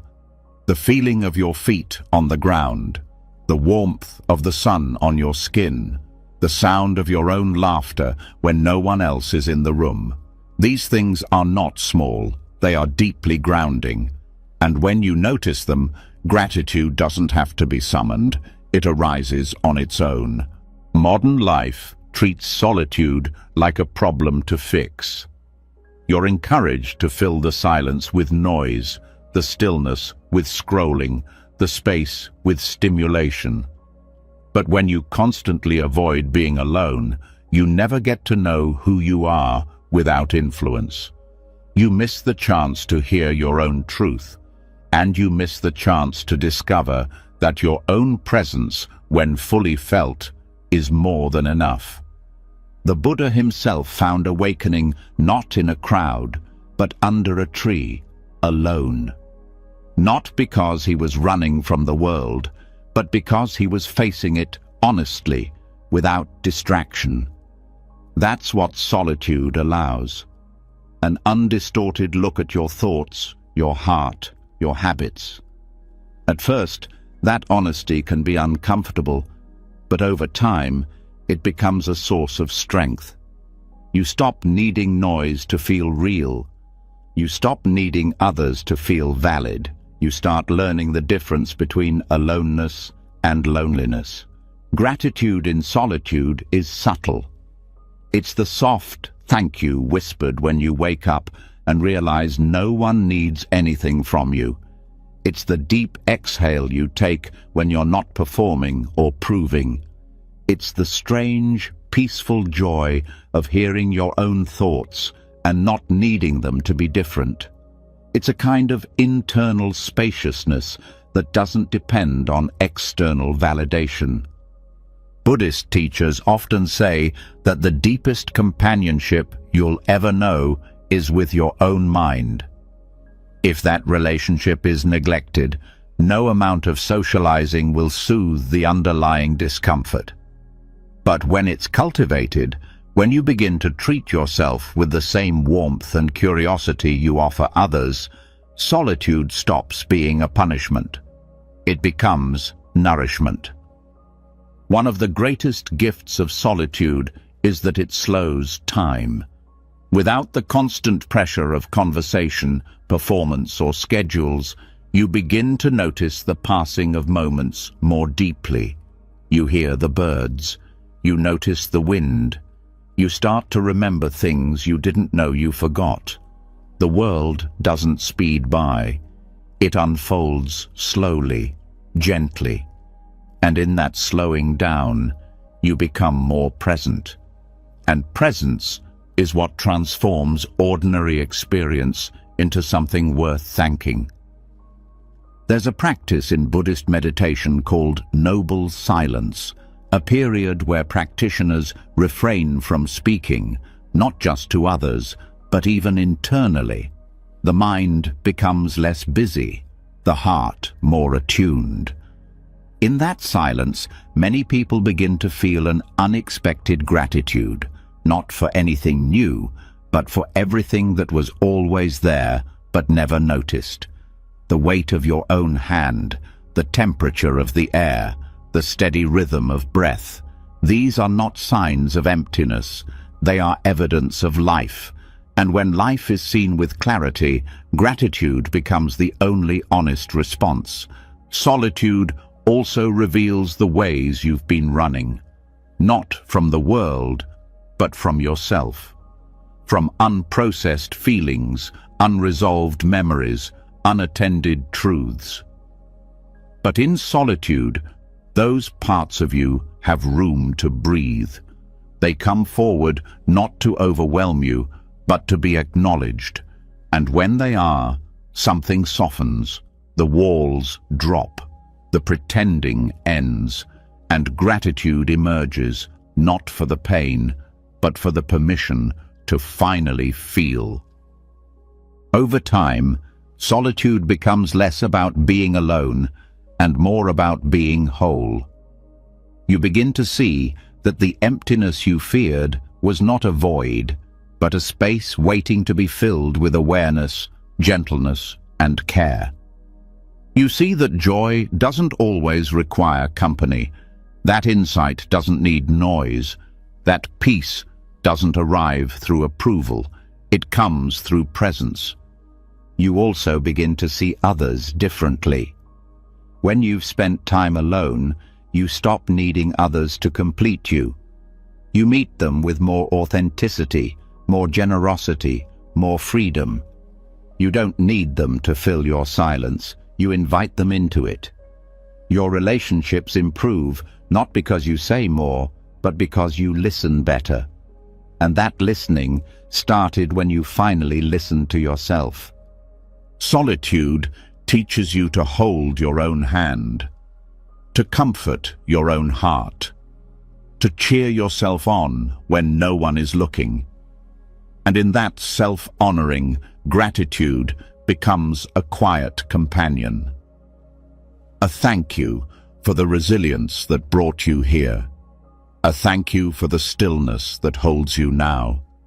A thank you for the courage to be with yourself when it would have been easier to run. You begin to discover that some of the most healing moments in life don't happen in crowds. They happen in the early morning, when the world is still asleep and you're sitting in silence with your tea. They happen when you take a walk without your phone and realize the trees have been trying to talk to you. They happen when you cry alone, not because you're broken, but because you finally stopped holding everything in. That's the gratitude of solitude. It's not flashy. It's not something you can post about. But it's real, and it changes you. So tonight, if you find yourself alone, let it be sacred. Let the silence be a doorway. Let the space around you become a mirror. You are not missing anything.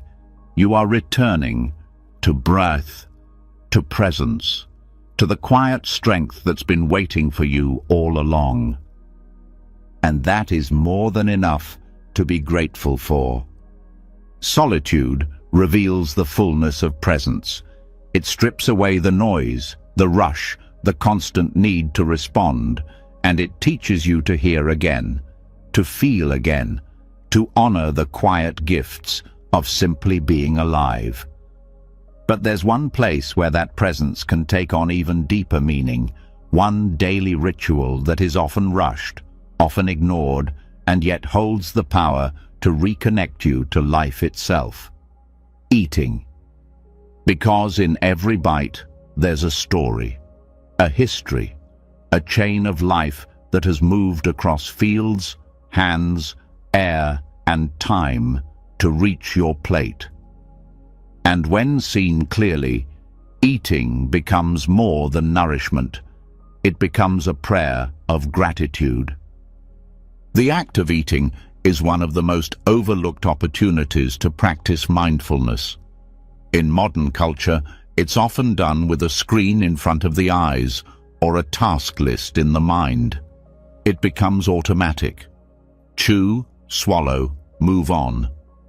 But in Buddhist thought, eating is sacred, not because of what is eaten, but because of how it's received. It's a chance to pause, to feel, to return to the body, and most of all, to recognize the interconnection that makes each meal possible.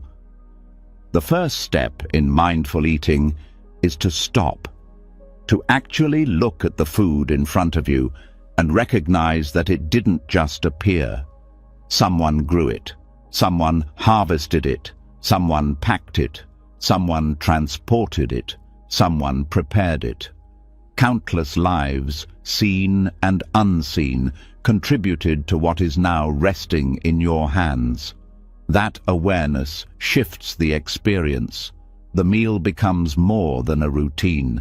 It becomes a reminder of how deeply everything is connected. Buddhist monks begin their meals with reflection, not as a formality, but as a way of aligning the heart with gratitude. They ask, "Am I worthy of this food? Have I contributed today? Will I eat with mindfulness, not greed?" This reflection isn't about shame. It's about awareness. It invites the eater to slow down, to honor the food, and to meet it with presence rather than mindlessness. When you take your first bite with awareness, something changes. The flavor deepens. The texture becomes clearer. The experience becomes richer. And this richness isn't because the food changed. It's because you did. The gratitude grows not just for the taste, but for everything that had to happen for you to taste it at all. The soil, the sun, the rain, the labor, the moment. It all comes together in that bite. Gratitude through mindful eating isn't limited to gourmet meals. In fact, the simplest foods often reveal the most. A warm bowl of rice, a slice of bread, a piece of fruit. When eaten slowly, when felt fully, these become reminders that life is always offering nourishment, not just through flavor, but through connection, that every bite is a link in the web of existence. This is not about perfection.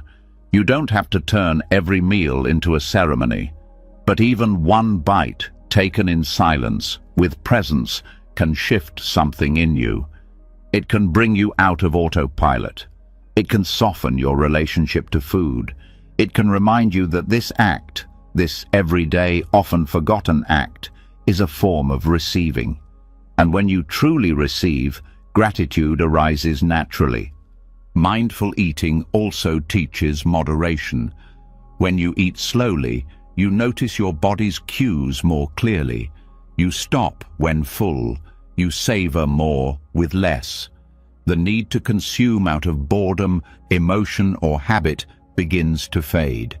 You no longer eat just to fill space. You eat to honor the life that supports your own. That is one of the most powerful shifts in Buddhist practice, turning the act of consumption into an act of reverence. Gratitude grows when you feel supported.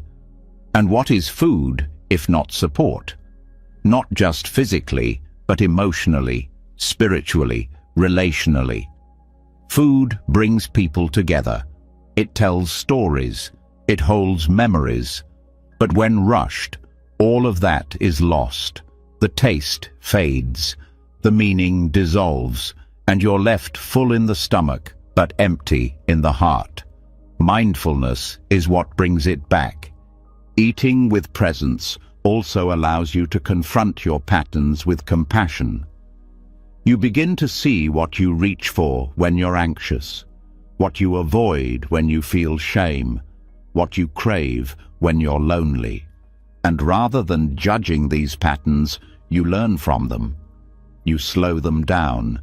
You meet them with kindness, because the goal is not control, it's understanding. Understanding is what allows transformation. And transformation opens the door to deeper gratitude. When you prepare your own food, mindfulness begins even earlier. Washing the vegetables becomes a meditation. Slicing with care becomes an act of love. Cooking slowly becomes a ritual of service. You begin to thank the food not just with words, but with your attention. You treat each step with gentleness, and that energy flows into what you create. The food becomes an offering, not just to yourself, but to everyone who eats with you. In Buddhist temples, meals are often shared in silence. There's no conversation, no entertainment, just the sound of spoons, chewing, and breath. At first, it can feel strange, but then something clicks. The silence becomes supportive, the senses heighten, the connection deepens. You realize that gratitude doesn't need to be spoken to be felt. It can move quietly, from mouth to heart to mind. You also begin to understand impermanence more intimately. The food that nourishes you now will be gone in minutes. The fullness you feel will fade. The moment will pass. But rather than mourning that, you appreciate it more. You taste while you can. You give thanks while it's there. And you let go without grasping. That's the beauty of mindful eating. It teaches you to live fully in each moment, even as it disappears. This awareness carries over into the rest of life. You begin to approach other routines with more reverence, washing your hands, pouring tea, feeding your child. You stop seeing these acts as tasks. You begin to see them as expressions of gratitude, and this shift creates peace, not because life became easier, but because it became more felt. Food, when eaten mindfully, becomes a mirror. It reflects your state. It reveals your habits. It shows your pace. But it also shows your potential to slow down, to receive, to notice, to thank. You don't have to wait for a holiday or a special dish.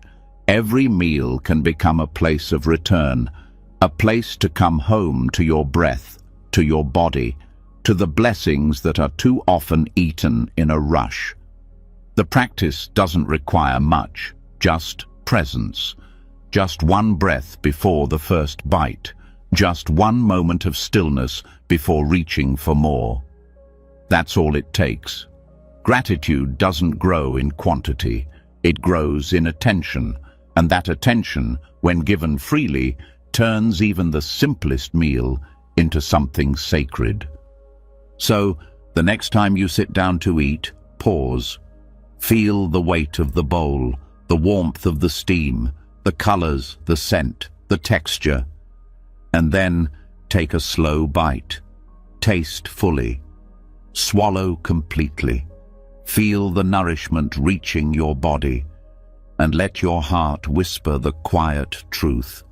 This is enough. This is a gift, and I am grateful. Because gratitude, at its core, is not about what you have.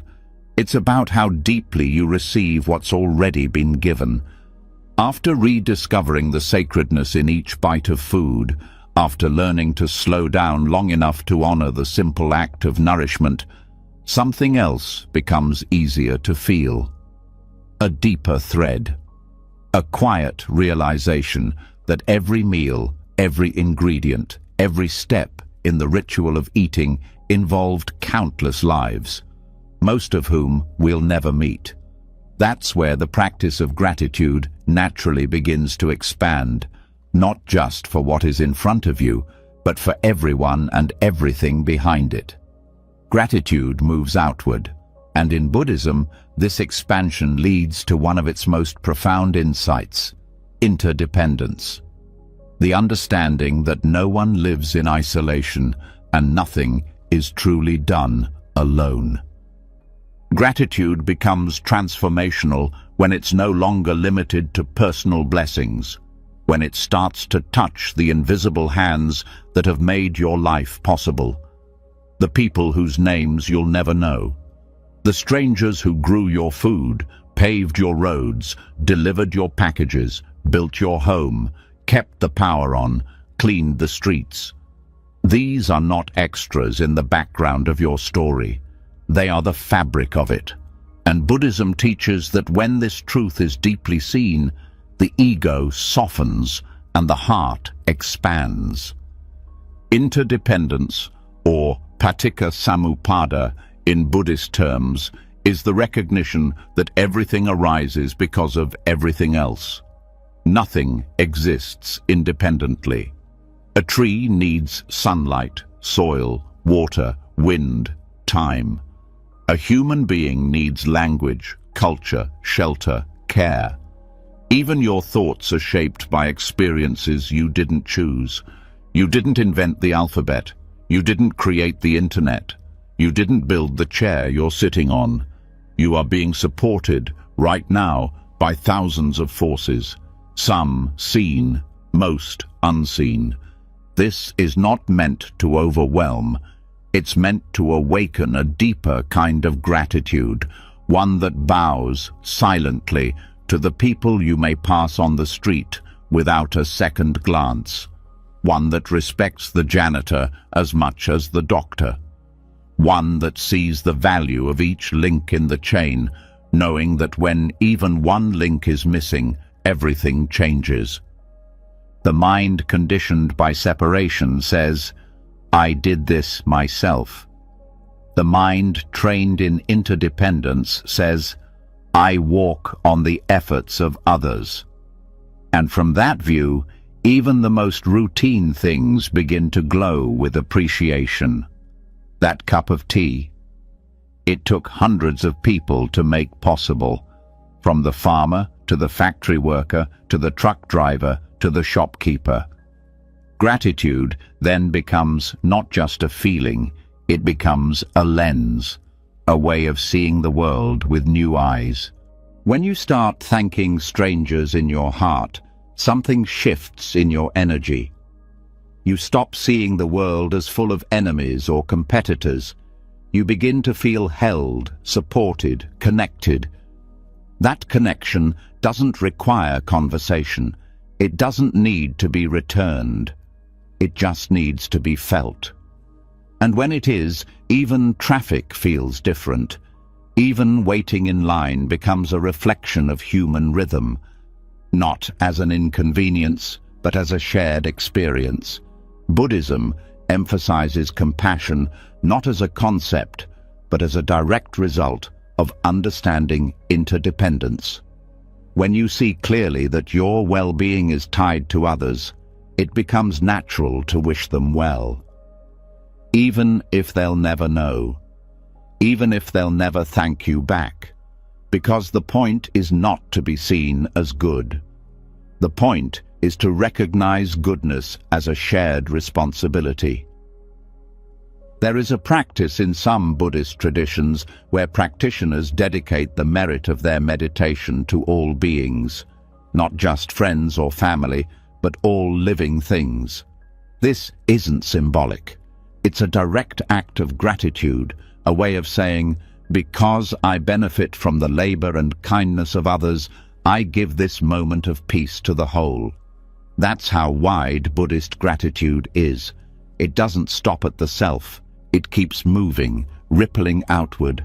This doesn't mean ignoring injustice. It doesn't mean pretending the world is always kind. It means holding both truths at once, the pain and the beauty, the failure and the effort. Gratitude in this context is not naive. It is clear-eyed. It sees how systems work. It sees who is often invisible, and instead of forgetting them, it includes them. It thanks them. Silently, yes, but sincerely. Interdependence also dissolves arrogance, the sense that one person deserves more than another, that your success is solely your own, that you are separate from the people who seem to have less. In Buddhism, this illusion of separation is called avidya, ignorance, and the practice of seeing connection is what dispels it. It's what allows the heart to open wider, not because you were told to, but because you finally see the truth. We rise and fall together. Gratitude for unseen connections also brings healing. It softens loneliness, because even when you are physically alone, you are not unsupported. Someone built the phone you use, someone stitched your blanket, someone raised the animal or grew the grain that feeds you. You are not disconnected. You are held in a vast web. And when you remember that, the ache of separation begins to ease. This awareness makes you walk differently through the world. You start to hold doors a little longer. You make eye contact with the cashier. You give a silent nod to the sanitation worker. You begin to say thank you, not always out loud, but in your presence, in your choices, in the way you carry yourself. Gratitude becomes embodied. And the beauty is, this kind of gratitude is available at all times. It doesn't depend on good moods or good weather. It only depends on seeing. Seeing the intricate, sacred chain of cause and effect that makes each moment possible. And when you see it, gratitude no longer feels like a practice. It feels like a response, a natural response to the truth of being alive in a world where everything, somehow, supports everything else. Even the people who challenge you are part of this. The ones who test your patience, who push your buttons, who bring out your shadows. They too shape your growth. They reveal what still needs healing. And if seen from a place of wisdom, even that difficulty can be met with a strange kind of thanks. Not for the pain, but for the chance to respond with clarity instead of reactivity. Gratitude for unseen connections is not sentimental. It is fierce. It is clear. It asks you to wake up from the illusion of separateness and feel the hum of life moving through everything. Through the hands that prepared your food, through the writers whose words shaped your thoughts, through the farmers, engineers, healers, dreamers who have poured themselves into the world so you could live more freely. It also brings a sense of responsibility, not the heavy kind, but the meaningful kind. If so many lives have supported yours, how can your life support others? Not through grand gestures, but through small, consistent care, through showing up with kindness, through offering your own labor, words, time, presence, energy. Gratitude then becomes not just internal, it becomes active. And when you start living this way, something remarkable happens. Life stops being about getting. It becomes about giving, not out of obligation, but out of recognition. You give because you've received. You offer because you've been supported. And that giving returns to you in the form of deeper peace, wider connection, and a quieter, more grounded joy. So tonight, as you rest, think of the invisible hands that held you today. The ones who didn't know your name, but made your day possible. Thank them in your heart.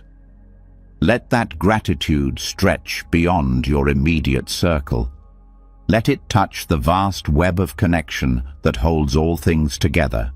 Because when you see how deeply everything is linked, you stop walking through the world like a stranger, and you start walking like you belong.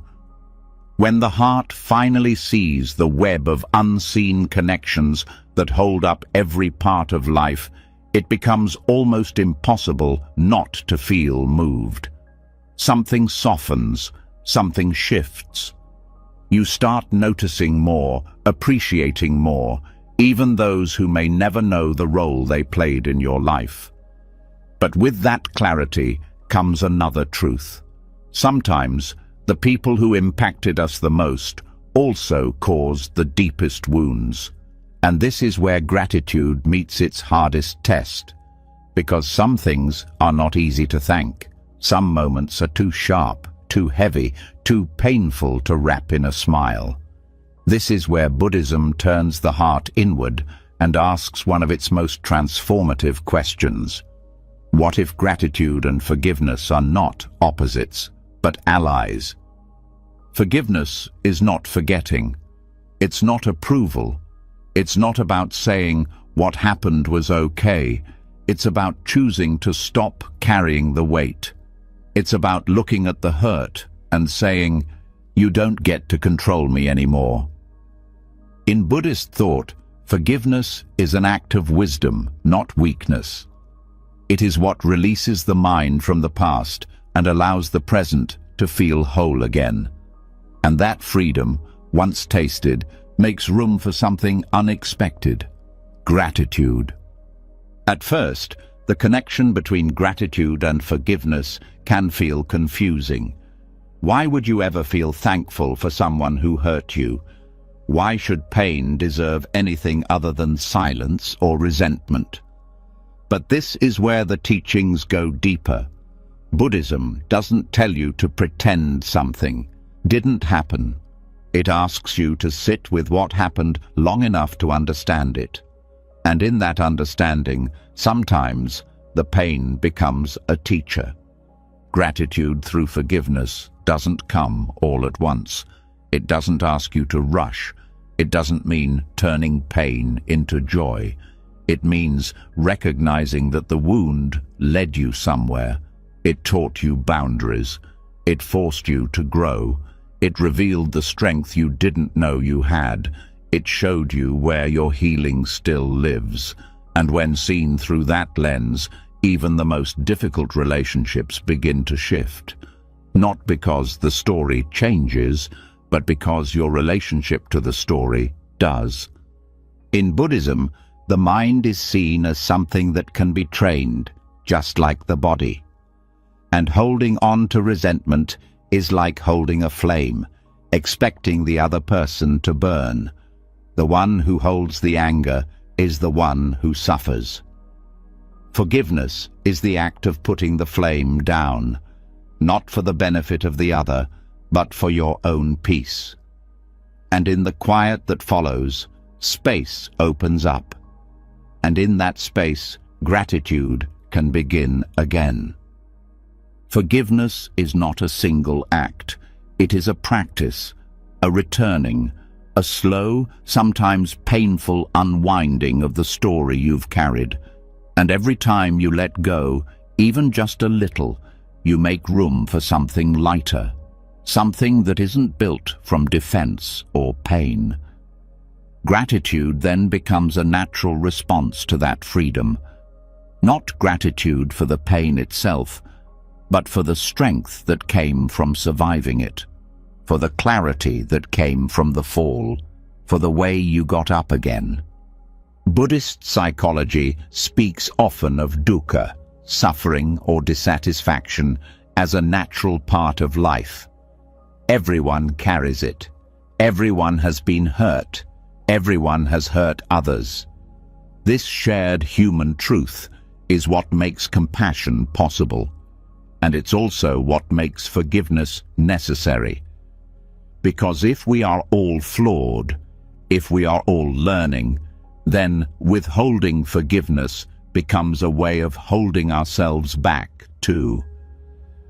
The walls we build to keep others out also keep our own gratitude from flowing freely. Gratitude is a form of presence, and resentment ties us to the past. When you forgive, you free yourself to return to now. You stop rehearsing the story. You stop trying to win the argument in your head. You stop needing to be right, and in the silence that follows, you start noticing things again.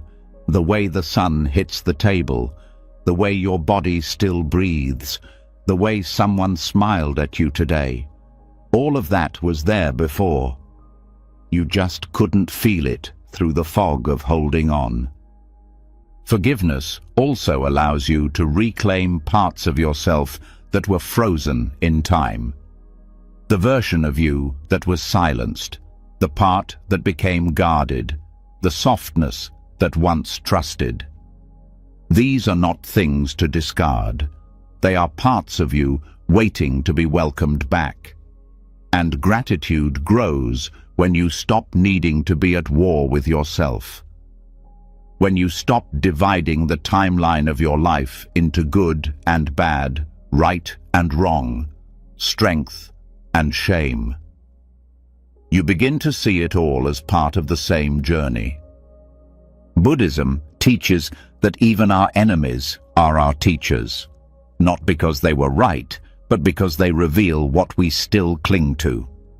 They show us where our attachments live, attachments to being understood, to being treated fairly, to being seen in a certain way. When those attachments are challenged, pain arises, but so does insight. And with insight comes choice. The choice to continue the cycle or to step out of it. Forgiveness is how you step out. Gratitude is what meets you when you do. There's a chant often used in loving-kindness meditation. May all beings be happy. May all beings be free from suffering. That includes you. That includes the ones who hurt you. That includes the parts of you still healing. Forgiveness doesn't mean pretending nothing happened. It means refusing to let pain become your identity. And gratitude helps that refusal feel rooted, not just in principle, but in truth. Sometimes forgiveness begins not with others, but with yourself. The mistakes you made, the things you didn't say, the times you betrayed your own values. These are the heaviest stories of all. And yet, Buddhism teaches that clinging to self-blame is just another form of attachment. You are not the worst thing you've ever done. You are not frozen in your failures. And the moment you begin to forgive yourself is the moment you start to thank yourself for surviving, for trying again, for not giving up. That self-thankfulness is a powerful step. It's what turns guilt into responsibility. It's what turns shame into transformation. It's what makes the past a source of wisdom instead of a weight. You don't need to forget what happened. You don't need to love every version of yourself. You just need to stop using old pain as proof that you're unworthy of peace. Gratitude through forgiveness isn't dramatic. It's quiet. It shows up in how gently you start talking to yourself, in how you stop seeking revenge in your thoughts, in how you stop rehearsing comebacks and start reclaiming your energy. It's the shift from "they owe me" to "I release them," not because they deserve it, but because you deserve freedom. You begin to realize that letting go doesn't erase justice. It just stops the bleeding. It creates space for new life to grow. And in that new life, gratitude returns, not as a performance, but as a way of breathing. You begin to say thank you for the chance to feel again. Thank you for the resilience that held you through it. Thank you for the people who stayed. Thank you for becoming the kind of person who can move forward without needing to hold on to hate.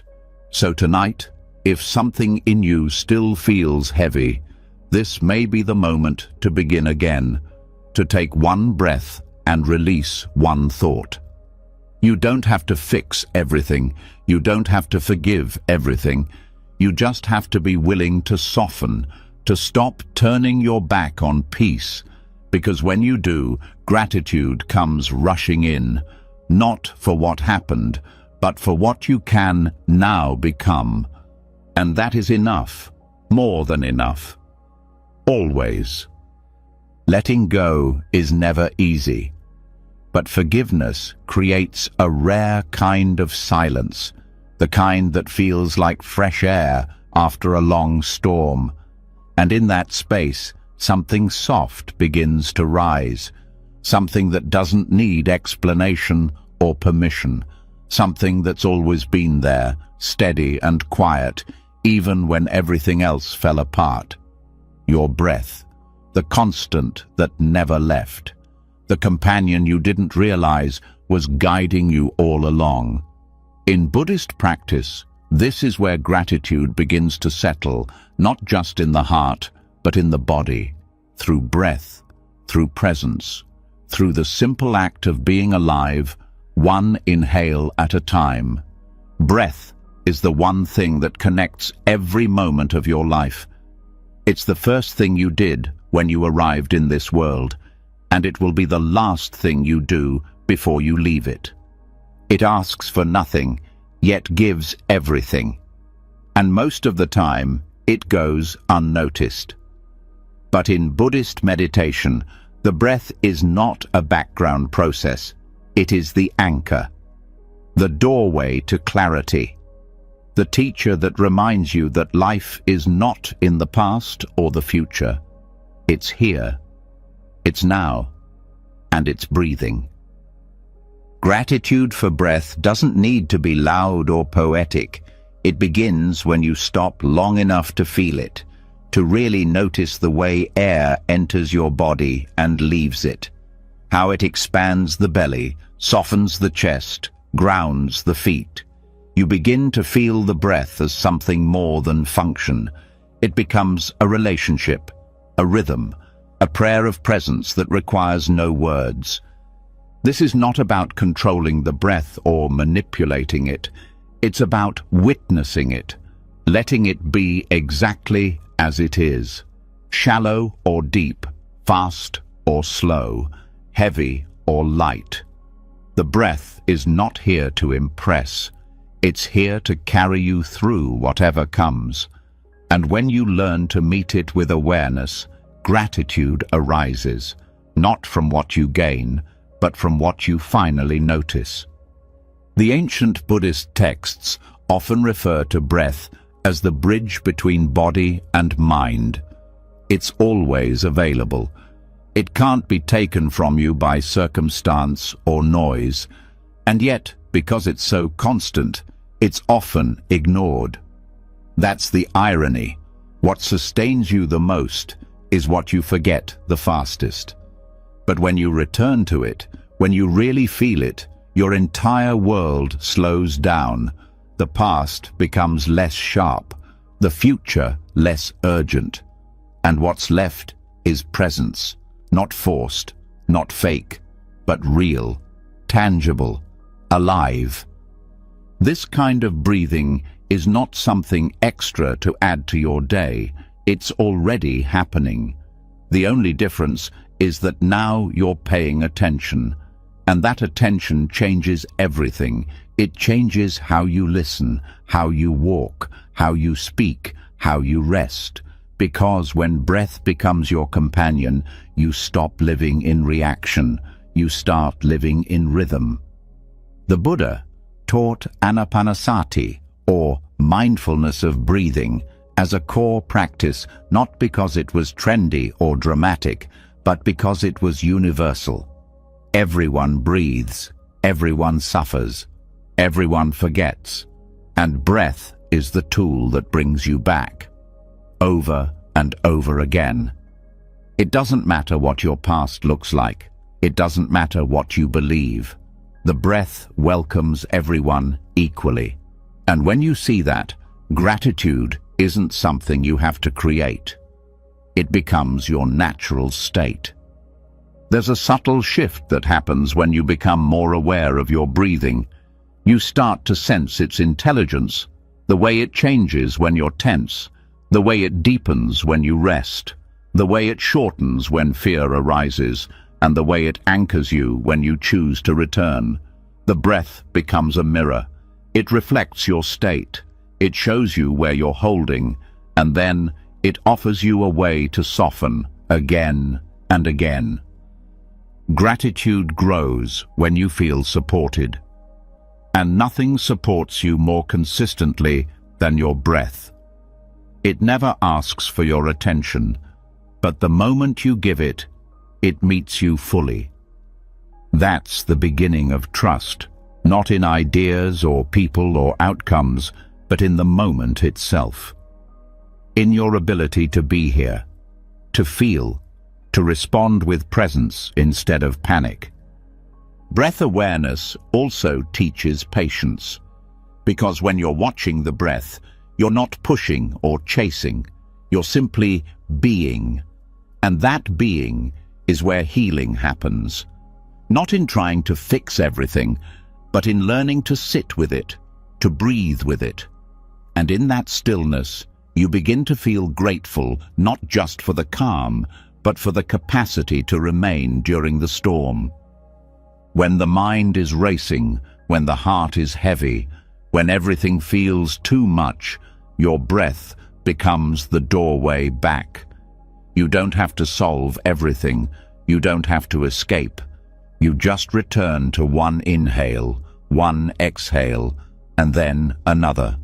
Slowly, the grip of fear loosens, the fog begins to lift, and in its place is something softer, something steadier, the quiet joy of still being here.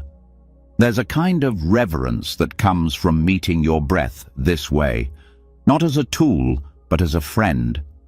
You start to see how it carries your emotions, how it responds to joy, to pain, to fatigue. It becomes a language your body speaks when words fall short. And the more fluently you listen, the more connected you feel, not just to yourself, but to everything around you. This awareness also deepens compassion. You begin to realize that everyone breathes. Every person you pass, every person you judge, every person who's ever hurt you or helped you, they're breathing too, struggling, hoping, trying, failing, beginning again. That shared breath becomes a thread that links all beings. And from that thread, empathy grows, not from effort, but from recognition. Breathing with gratitude also helps you appreciate the moments that used to feel empty. Waiting at a red light, standing in line, lying awake at night. These become opportunities to return, to reconnect, to feel yourself alive without needing to do or fix or prove anything. Just breathing, just being. And in that simplicity, peace begins to grow. Over time, this practice reshapes how you experience life. You start to respond instead of react. You pause more. You listen better. You speak with more care. And when difficulty comes, as it always does, you're not thrown as far off center. You return to breath, to now, to what is true beneath the noise. And the gratitude that arises isn't fleeting. It's not dependent on mood or outcome. It's steady, rooted, because it's not based on getting what you want. It's based on being who you are, a breathing, feeling, living being who can meet life one moment at a time. That's the heart of the practice. That's the gift. So, tonight, let this be your only goal. Not to change anything, not to solve anything, just to breathe, and to notice that you are breathing, to let that breath be enough. Let it guide you back. Let it soften your thinking. Let it loosen the grip of the day. Because every breath you take is a quiet reminder. You are still here. You are still part of this life. And that, in itself, is something to be deeply grateful for. Breath is the truth that never leaves. It holds the body, quiets the mind, and pulls awareness gently back into the now. And once it's truly seen, not just as a function, but as a gift, something deep and unshakable begins to grow. A new kind of respect for life, a steady sense of thankfulness for what has always been freely given. But there's something else that often stands in the way of that thankfulness, a silent barrier that grows quietly in the background of modern life. Entitlement, the belief, spoken or not, that more is owed, that comfort should be guaranteed, that life is failing if it doesn't unfold according to preference. In Buddhist thought, this is not just a mindset, it's a form of suffering, and the antidote isn't more success or validation, it's gratitude. Entitlement whispers that the world should serve the individual, that the discomfort of waiting, the inconvenience of limits, the absence of ease is something unjust. It turns blessings into expectations. It transforms support into assumed standards. And once that shift occurs, appreciation dries up. Not because the world has stopped giving, but because the mind has stopped recognizing it. Buddhism doesn't condemn entitlement with anger, it meets it with clarity. It reveals how this grasping, this expectation, this silent demand for life to be tailored around personal wants is a cause of constant frustration, and it shows how gratitude is not just a solution, it's freedom. Modern life trains the mind to expect fast service, constant affirmation, endless choices. It offers convenience that becomes invisible and then expected. But what begins as progress quietly morphs into assumption. You forget that clean water is a miracle, that electricity is an invisible kindness, that the ability to read, to walk, to speak, to choose, none of these were guaranteed. When those things stop being seen, life begins to feel insufficient. And the truth is, it's not life that changed, it's perception. Gratitude reverses that perception. It asks the mind to slow down, to look again, to stop treating what is available as what is owed, because nothing is truly owed, not breath, not shelter, not kindness. And yet, these things exist. They meet us, sustain us, support us through even the hardest days. When you stop to feel that, entitlement begins to dissolve. It can't survive in the same space as sincere appreciation. In Buddhism, the practice of mindfulness naturally weakens entitlement. Because the more present you are, the more obvious the gifts of this moment become. The breeze that touches your skin, the light that falls across the room, the body that still functions, even after everything it's endured. You stop asking why things aren't better. You start feeling stunned that they work at all, that anything works, that, despite all your flaws and struggles, this moment is still happening, and it's enough. Entitlement is a mind obsessed with comparison. It constantly measures what others have and what's missing. Gratitude, on the other hand, is rooted in direct experience. It doesn't care what someone else owns. It feels full because it finally notices what's already here. And when the mind moves from comparison to connection, suffering starts to fade. One of the core teachings of Buddhism is that clinging causes pain. Entitlement is a subtle form of clinging to imagined futures, to specific outcomes, to the belief that life must look a certain way to be good. But when that clinging is released, when the heart bows to reality as it is, a different energy arises. Not defeat, not resignation, but deep reverence. Reverence for this body, this breath, this day, this chance to begin again. Entitlement also disconnects people from one another. It assumes others exist to meet your needs, that their labor, time and effort should align with your convenience. But gratitude reconnects. It sees effort. It honors contribution. It acknowledges that someone, somewhere, is helping hold your world together. The delivery driver, the factory worker, the translator, the coder, the teacher. Gratitude dissolves hierarchy. It replaces demand with humility. In monastic life, Buddhist monks rely entirely on the generosity of others. They do not buy or prepare their own meals. They walk silently with their bowls, receiving what is offered, not as a right, but as a gift. This practice is not about poverty. It is about perspective.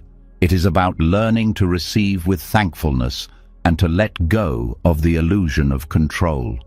Every meal becomes a lesson in humility. Every bite a reminder that nothing is guaranteed and everything is connected. That kind of living may feel far away from modern life, but its spirit is close.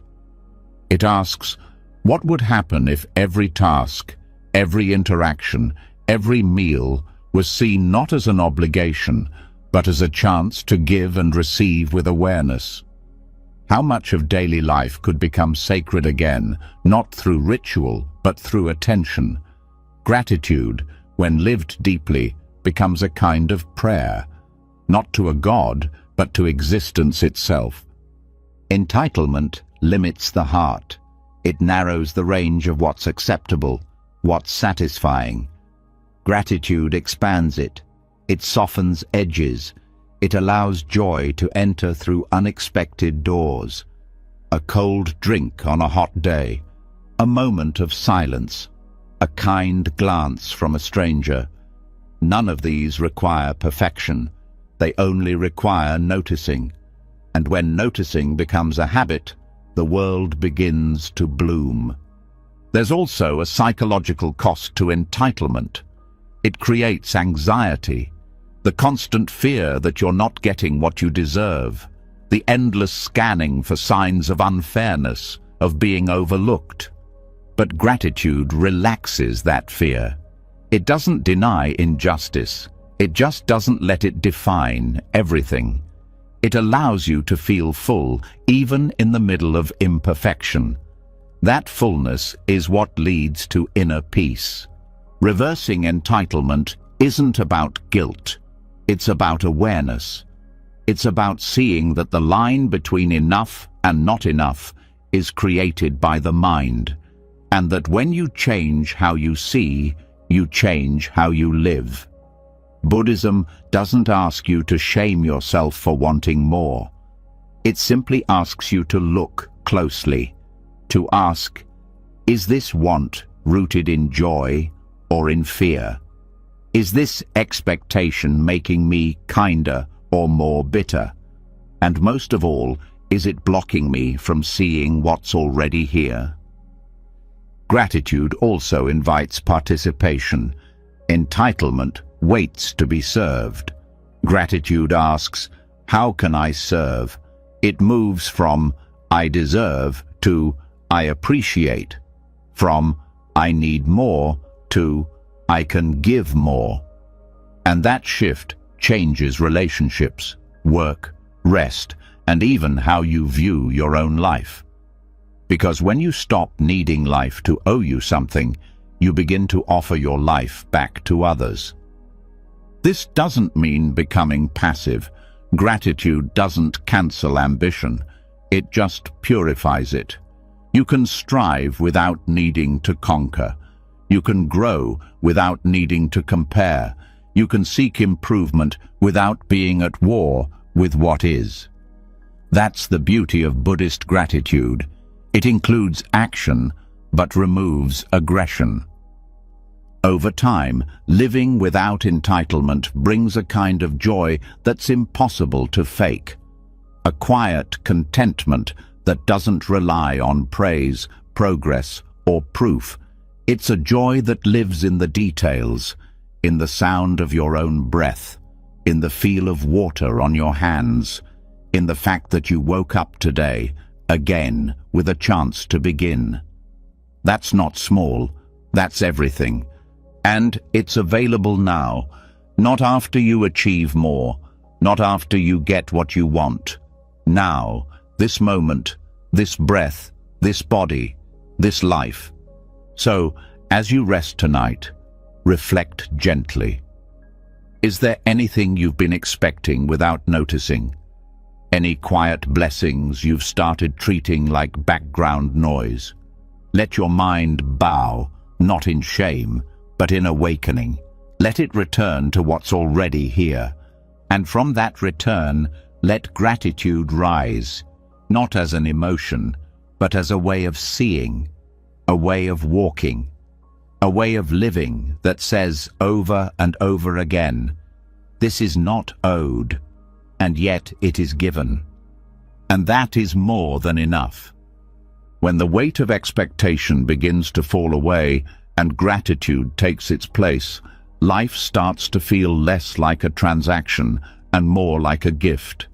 The heart becomes lighter, the mind less demanding. But even with this newfound appreciation, there's still another voice that often lingers in the background, a voice that speaks in worry, that replays what-ifs, that trembles in the face of uncertainty. Anxiety.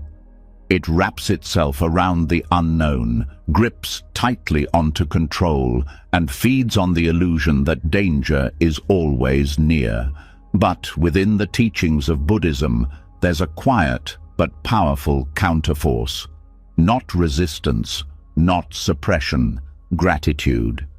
Anxiety thrives in the future. It grows in the space between now and the next possible outcome. It paints scenarios, spins stories, and convinces the mind that safety can only come from predicting everything. But gratitude lives elsewhere. It lives in this breath, in this moment.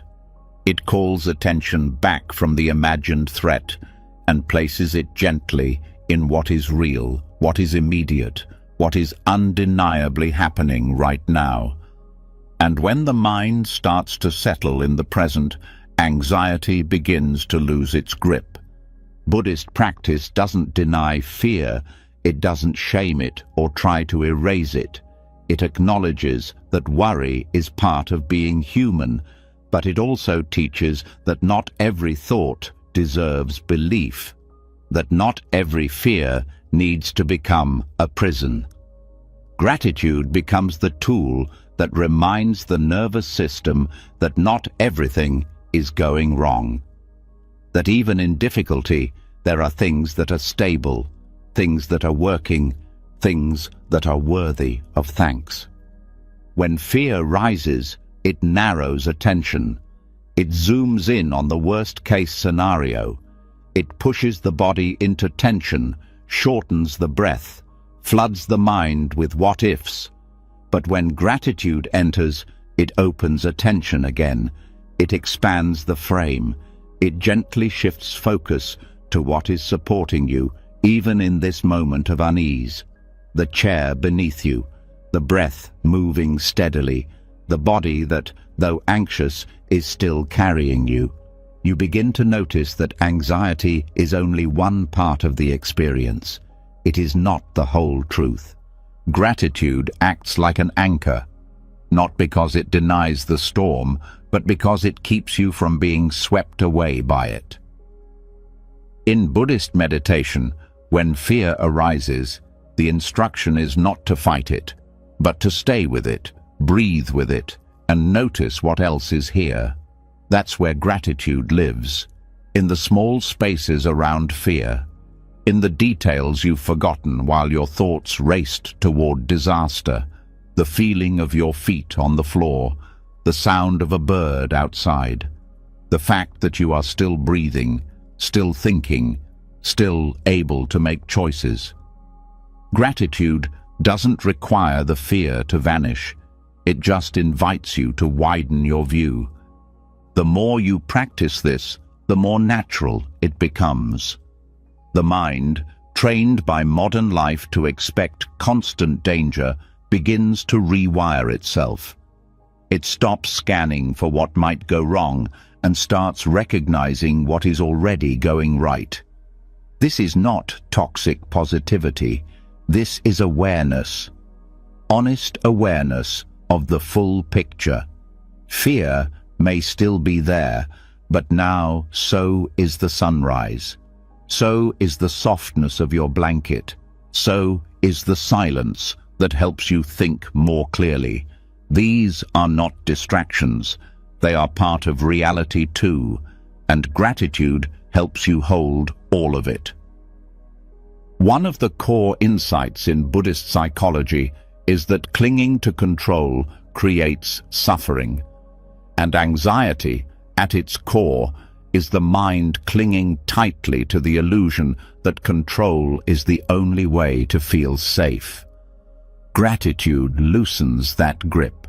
It says, "I don't know what will happen, but I see what's already been given." It shifts the nervous system from fight or flight to rest and receive. It lets the body remember what peace feels like, not because everything is perfect, but because not everything is falling apart. Gratitude also changes the way you speak to yourself. Anxiety often comes with harshness, with blame, with the inner voice that says, "You should have known, you're not ready, something bad is coming." But when gratitude enters that inner space, the tone shifts. It becomes more gentle, more honest. It says, "Yes, this is hard, and look how far you've come." It says, "You don't know what's next, and still, you're here." Gratitude replaces the inner critic with the inner witness, one that sees without judgment, one that softens fear with truth. Even physiologically, gratitude changes the chemistry of anxiety. Studies have shown that practicing gratitude lowers cortisol, slows heart rate, and increases the brain's ability to focus and regulate emotion. In Buddhism, these changes aren't just side effects. They're signs that the mind is returning to balance, to the middle way, to a state where the nervous system no longer needs to prepare for imaginary danger, but can finally rest in what's real. Anxiety isolates. It tells you that you're alone, that no one understands, that the world is hostile and indifferent. But gratitude reminds you that connection is always possible, that people have helped you before, that kindness has touched your life in small and big ways, that the world, while uncertain, is also full of care. The moment you start to list even 3 things you're grateful for, your awareness shifts from isolation to inclusion. And inclusion is the antidote to fear. Gratitude also grounds the body. When the mind is anxious, it floats into the future. But when you begin to thank your body, your lungs for breathing, your hands for working, your feet for walking, you pull yourself back into form. You stop being a floating thought. You become a person again, a grounded, breathing, sensing being who can meet this moment with clarity. In Buddhist loving-kindness practice, fear is often met with phrases of care. May I be safe. May I be well. May I be at peace. These phrases are not wishes, they are reminders. Reminders that fear doesn't make you unworthy of calm, that anxiety doesn't erase your right to feel steady, and that even when the storm is loud, gratitude can be the still point inside it. You begin to see that gratitude is not something to reach for when life feels good. It is something to turn toward, especially when life feels uncertain. It becomes the tool that helps you pause before panic, that helps you question the story that says it's all falling apart, that helps you come back to this moment, not with denial, but with courage. Gratitude also brings perspective.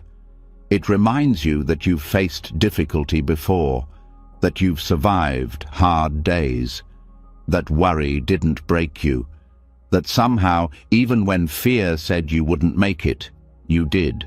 And here you are, breathing, listening, growing. That history is real, that resilience is real, and remembering it is a form of gratitude in itself. Eventually, this practice becomes part of your nervous system. The mind still worries, but now it also remembers. It remembers that peace is possible, that fear can visit without staying, that the breath is always available, that gratitude doesn't erase anxiety, but it makes room beside it. A room where calm can sit down, where kindness can return, where you can rest, even if just for a few moments. So, as this night unfolds, let that room be enough. Let one grateful thought soften one anxious one. Let one moment of presence interrupt the loop of fear. You don't need to be fearless. You just need to remember that not everything is a threat, that some things are still beautiful, that your body is still breathing, that this, right now, is not danger. It's life. And life, even when uncertain, is still full of things to thank. Let that be your protection. Let that be your peace. Let that be the beginning of a new way forward, one breath at a time. When gratitude begins to calm the storms of anxiety, when the breath slows and the heart softens, something unexpected starts to open, space for others, for their voices, their stories, their presence. Because fear tends to narrow the mind, but thankfulness expands it. And in that expansion, another kind of gift reveals itself. The gift of mindful listening. In Buddhism, listening is not just a way to gather information. It's a form of meditation, a form of service, a form of connection, and it's in that quiet, intentional hearing that gratitude finds a deeper home. Most people aren't truly heard. In conversations, they're often met with interruption, judgment, distraction, or silence that's waiting to speak again. But when someone listens with their full presence, something shifts. Defenses lower, trust builds, the speaker softens, the listener awakens, and between them, a kind of invisible gratitude begins to grow, not because anything was solved, but because one soul finally met another without noise in the way. Mindful listening means being fully where you are. No planning your response, no forming conclusions, no multitasking in your mind. Just hearing, noticing tone, body language, the pauses between words, feeling the emotional current, not just the content. It's not passive, it's active presence. It says, right now, your words matter. Right now, I'm not trying to fix you, change you, or out-talk you. I'm simply here. In Buddhist teachings, this kind of listening is considered one of the deepest forms of compassion, because to truly hear someone without inserting your own agenda is to offer them a place to exist as they are. And when people are allowed to be as they are, gratitude naturally arises, not just in them, but in you. because you begin to realize how rare and powerful that kind of presence really is. Gratitude in listening is not always loud. It can be felt in the warmth of a nod, in the silence that holds space, in the softening of someone's face when they realize they won't be interrupted. It's in the trust that builds word by word, and it grows strongest not when there's agreement, but when there's genuine attention. Listening this way changes relationships. It heals what distance has frayed. It reveals layers of someone that were buried beneath quick conversations and surface talk. It uncovers histories, longings, and fears that were never meant to be secrets, but simply needed patience to be shared. And the listener, through that patience, receives something more valuable than any clever reply. They receive truth, vulnerable, living truth. Gratitude deepens in that truth, because when you listen deeply, you begin to see the effort it takes for someone to speak their truth, the courage it takes to show up, the trust it takes to be open. And suddenly, you're not just hearing words, you're witnessing a gift, a moment that could have passed unnoticed, but instead becomes sacred. Buddhism teaches that every person is a mirror, and when you listen without judgment, what you hear in them often reflects what lives in you. Their fears touch your own. Their joys remind you of forgotten happiness. Their confusion echoes your own searching. And in that shared humanity, a new kind of gratitude arises, not just for them, but for the reminder that you are not alone. This kind of listening also requires humility. To hear someone without inserting your story, to not one-up, correct, or compare, to let them lead the moment, to let them feel seen without your ego needing attention. That humility is not silence, it's strength. The kind of strength that says, this moment isn't about me. And that kind of surrender creates room for connection deeper than words. Mindful listening can also reveal how rarely we truly show up. How often we listen to respond, not to understand. How often we filter what we hear through our own judgments. But awareness brings change. And with that awareness comes the chance to shift, to listen better, to care more honestly, to sit with someone's words the way you would sit beside a friend in silence, not needing to fix the silence, just to share it. Buddhist practice often emphasizes deep listening, not just with others, but with yourself. Hearing the quiet truths beneath your own thoughts. Not silencing them, but listening with curiosity. That same quality of inner listening is what gets extended outward. The more kindly you listen to your own struggles, the more space you create to hear others without defense. Gratitude in listening also transforms conflict. Because when someone feels heard, they no longer need to shout.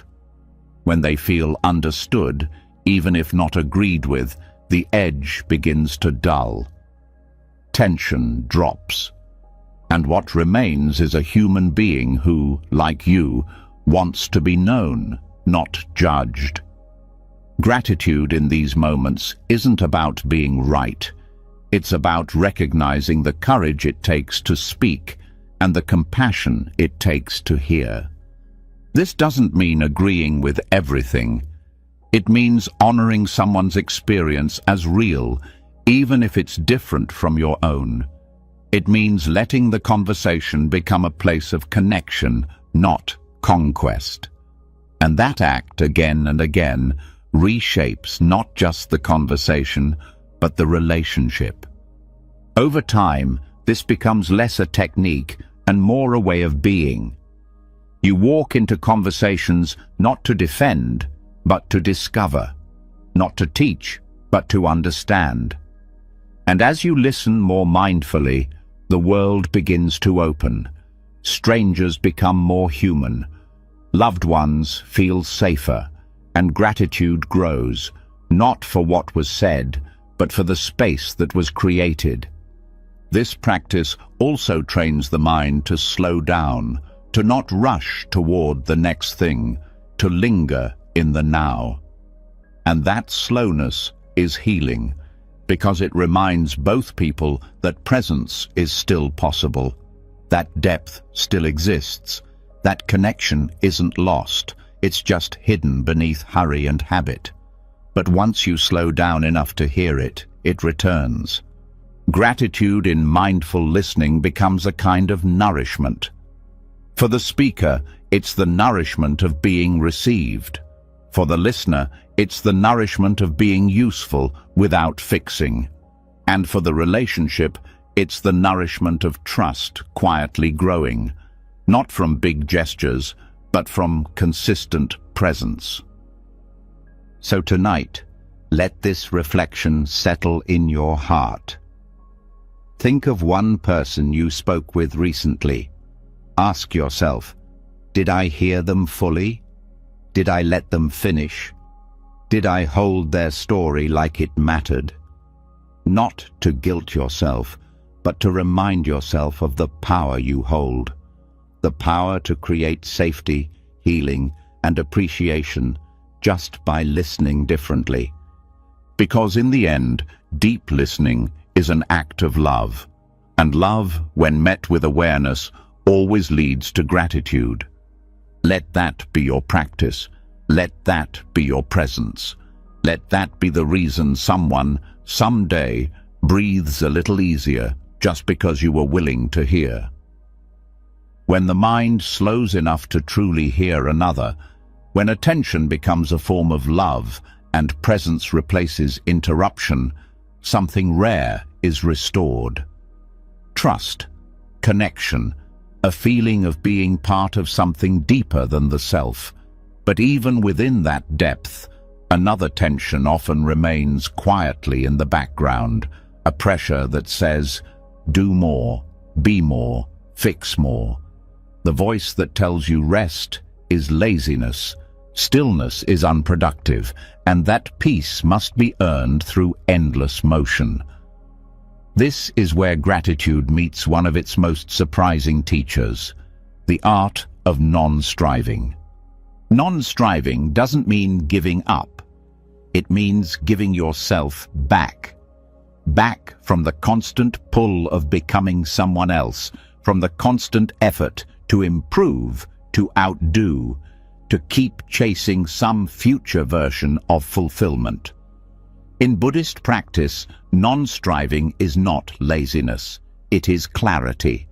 It is the realization that true peace does not come from force.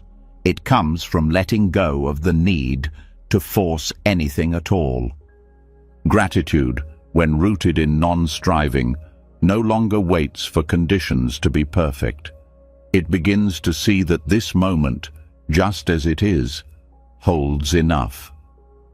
That the self, just as it is not broken or behind. It is breathing. It is alive. It is worthy of appreciation, not because of what it might become, but because of what it already is. And when this truth is seen clearly, the constant striving begins to lose its grip.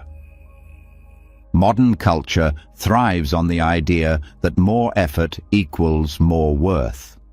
But Buddhism teaches something radical, that inner peace does not grow from struggle, it grows from awareness, from noticing what is already here, from stopping the chase long enough to see that many of the things you've been reaching for are already in your hands, and that realization shifts something deep. It replaces the stress of not yet with the stillness of already.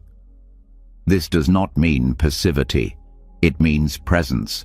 It means choosing not to exhaust your spirit in the pursuit of what can only be felt when you slow down. Non-striving is not refusing to grow. It's refusing to grind your soul down in the name of proving your worth. It's a return to enoughness, a soft thank you to yourself for all the ways you've tried, and an even softer whisper that says, you don't have to try so hard to be here. In meditation, non-striving is a foundational attitude. The breath is not forced. The thoughts are not silenced by will. The body is not pushed to conform. Everything is allowed to be as it is. And in that permission, something else begins to emerge. Gratitude.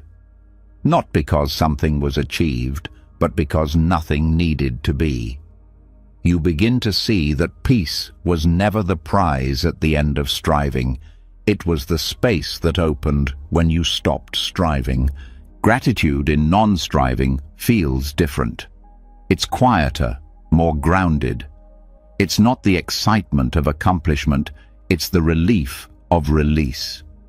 It's the softening of the shoulders, the exhale that says, I can rest now. It's the deep recognition that being alive is already enough reason to say thank you. That being able to sit still, to breathe, to exist without demand is not a failure of productivity. It is the essence of being human. Non-striving also invites trust. Trust that life is unfolding in ways you don't have to micromanage. That growth happens in the pauses. That healing doesn't always require effort. It sometimes just requires space. Gratitude flourishes in that trust. It no longer hinges on control.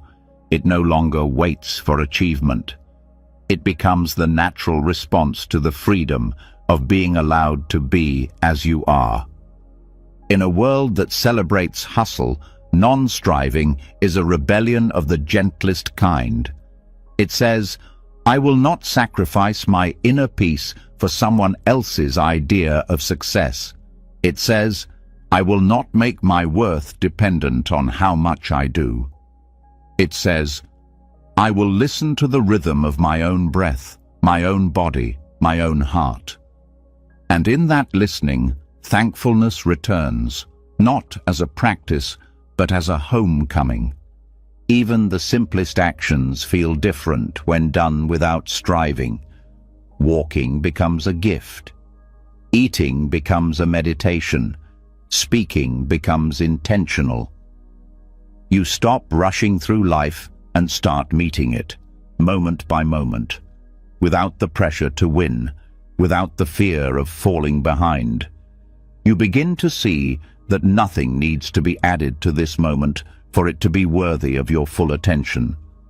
Buddhism teaches that striving often comes from aversion to what is, and that aversion creates suffering. Non-striving, then, is a form of compassion, a way of saying, this is difficult, but I do not need to run from it. A way of meeting pain without resistance, of meeting joy without grasping, of meeting the present without needing to improve it.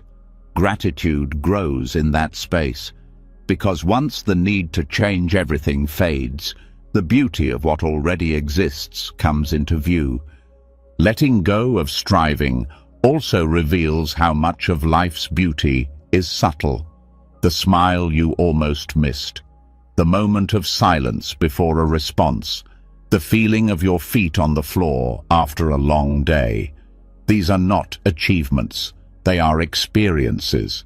And when you stop measuring your life in progress, you start noticing your life in presence. Gratitude then becomes not a reaction to big moments, but a way of being with small ones. Non-striving also teaches you to relate to yourself differently. You stop demanding constant improvement. You stop evaluating every emotion. You stop fixing yourself like a broken machine. Instead, you begin to treat yourself like a friend. You begin to appreciate your own rhythms. You begin to rest without guilt. And in that rest, your nervous system begins to heal. Your inner voice becomes kinder. Your heart becomes more open, not because you earned it, but because you allowed it. This permission changes everything. It changes how you approach your goals. You still care, you still move forward, but now you're not chasing. You're participating, you're not pushing, you're engaging. And because your worth is no longer tied to the outcome, you can actually enjoy the process. That joy is a form of gratitude, one that grows without effort, because it's no longer afraid. Buddhist teachers often speak of the middle way, a path between indulgence and denial, between apathy and over-effort. Non-striving lives on that path. It holds both care and ease. It says you can move forward without force. You can desire growth without demanding perfection. You can live with intention without sacrificing your peace. Over time, this way of living begins to reshape your inner world. The noise quiets, the urgency fades, and in its place, a steady gratitude begins to grow, not for what might come, but for what is already here, the breath, the moment, the simple truth that, even without doing more, you are still worthy of peace. So tonight, let yourself rest in that truth. Let your body unwind. Let your thoughts pass like clouds. You don't have to figure it all out. You don't have to achieve anything. You are allowed to simply be. And in that being, let gratitude find you. Not as a goal, but as a reflection of the freedom that only comes when you stop trying to be anywhere but here. When the pressure to constantly improve finally dissolves, when the mind no longer clings to some distant ideal and begins to settle into the quiet richness of what already is, something soft and strong begins to bloom. You start to notice more. You breathe easier. You listen more deeply. You walk through life with less resistance. But just as peace starts to root itself in your daily rhythm, life brings its greatest teachers, not through calm, but through challenge. And often, those challenges wear the faces of people who test your patience, push your boundaries, or seem impossible to understand. This is where Buddhist gratitude is tested in its most powerful form, through the presence of difficult people. It's easy to feel thankful when things are harmonious, when conversations are gentle and people meet you with kindness. But true transformation happens when you can look at someone who irritates, frustrates, or confuses you and find within yourself not just tolerance, but genuine appreciation for what they're teaching you. This doesn't mean accepting abuse or allowing harm. It means understanding that every person who disturbs your peace reveals something about the peace that still depends on conditions. Buddhism teaches that people are not problems to solve. They are mirrors. Every reaction, every discomfort, every emotional spike is a signal pointing inward. Difficult people often shine light on the places in you that are still reactive, still unhealed, still holding tight. And while the instinct may be to shut them out, push them away, or label them, the deeper practice is to turn toward the discomfort, not to agree with it, but to understand it. Gratitude begins when you realize that these people are helping you see yourself more clearly. This is not a romantic idea, it's hard work. Some personalities simply don't click. Some interactions leave bruises, some conversations feel like battles. But Buddhist wisdom offers a different approach, not to fight the experience or avoid it, but to inquire into it, to ask, what is this person showing me about myself? What expectations am I bringing into this moment? What part of me is still attached to being right, to being liked, to being in control? Gratitude starts to grow, not because the person becomes easier, but because your mind becomes less reactive. You stop needing them to change for you to be at peace. You start seeing the space between their behavior and your response. And in that space, choice is born. The choice to listen more than defend. The choice to pause instead of escalate. The choice to soften, even if they don't. This shift isn't weakness, it's freedom. When your peace no longer depends on others behaving the way you want, you reclaim enormous power. And that's when you begin to feel thankful, not for the conflict, but for the clarity. You thank the person not for hurting you, but for showing you where your work still lives. You thank them not because they were right, but because they revealed something real. And that kind of gratitude is unshakable. In Buddhist practice, this is the heart of compassion, not just wishing others well, but recognizing their suffering even as they hurt you. Most difficult people are not malicious, they are hurting, reacting from fear, pain, confusion. When you can see that, something softens in you, the edge dulls, the armor loosens. Gratitude then becomes a form of compassion, a quiet acknowledgement that we are all trying, failing, learning, and that no one is only the worst thing they've done. Even if the interaction doesn't change, you do. You carry less resentment, you ruminate less, you stop replaying arguments in your mind. That inner peace is not a gift the other person gave you, it's a gift you gave yourself by changing your perspective. And that self-given peace becomes something you deeply value. Gratitude arises for your own capacity to grow, to stay present, to choose kindness even in the face of discomfort. Difficult people also teach you boundaries. They help you see where you've been too open, too accommodating, too afraid to say no. They force you to clarify what matters to you, and that clarity, once gained, becomes a strength. Gratitude then includes the lesson, the firmness, the self-respect that was born from the tension. Without the difficulty, those muscles wouldn't have developed. There's also a humility that comes from being around those you don't naturally like. It shows you the limits of your patience. It exposes your judgments. It humbles your assumptions.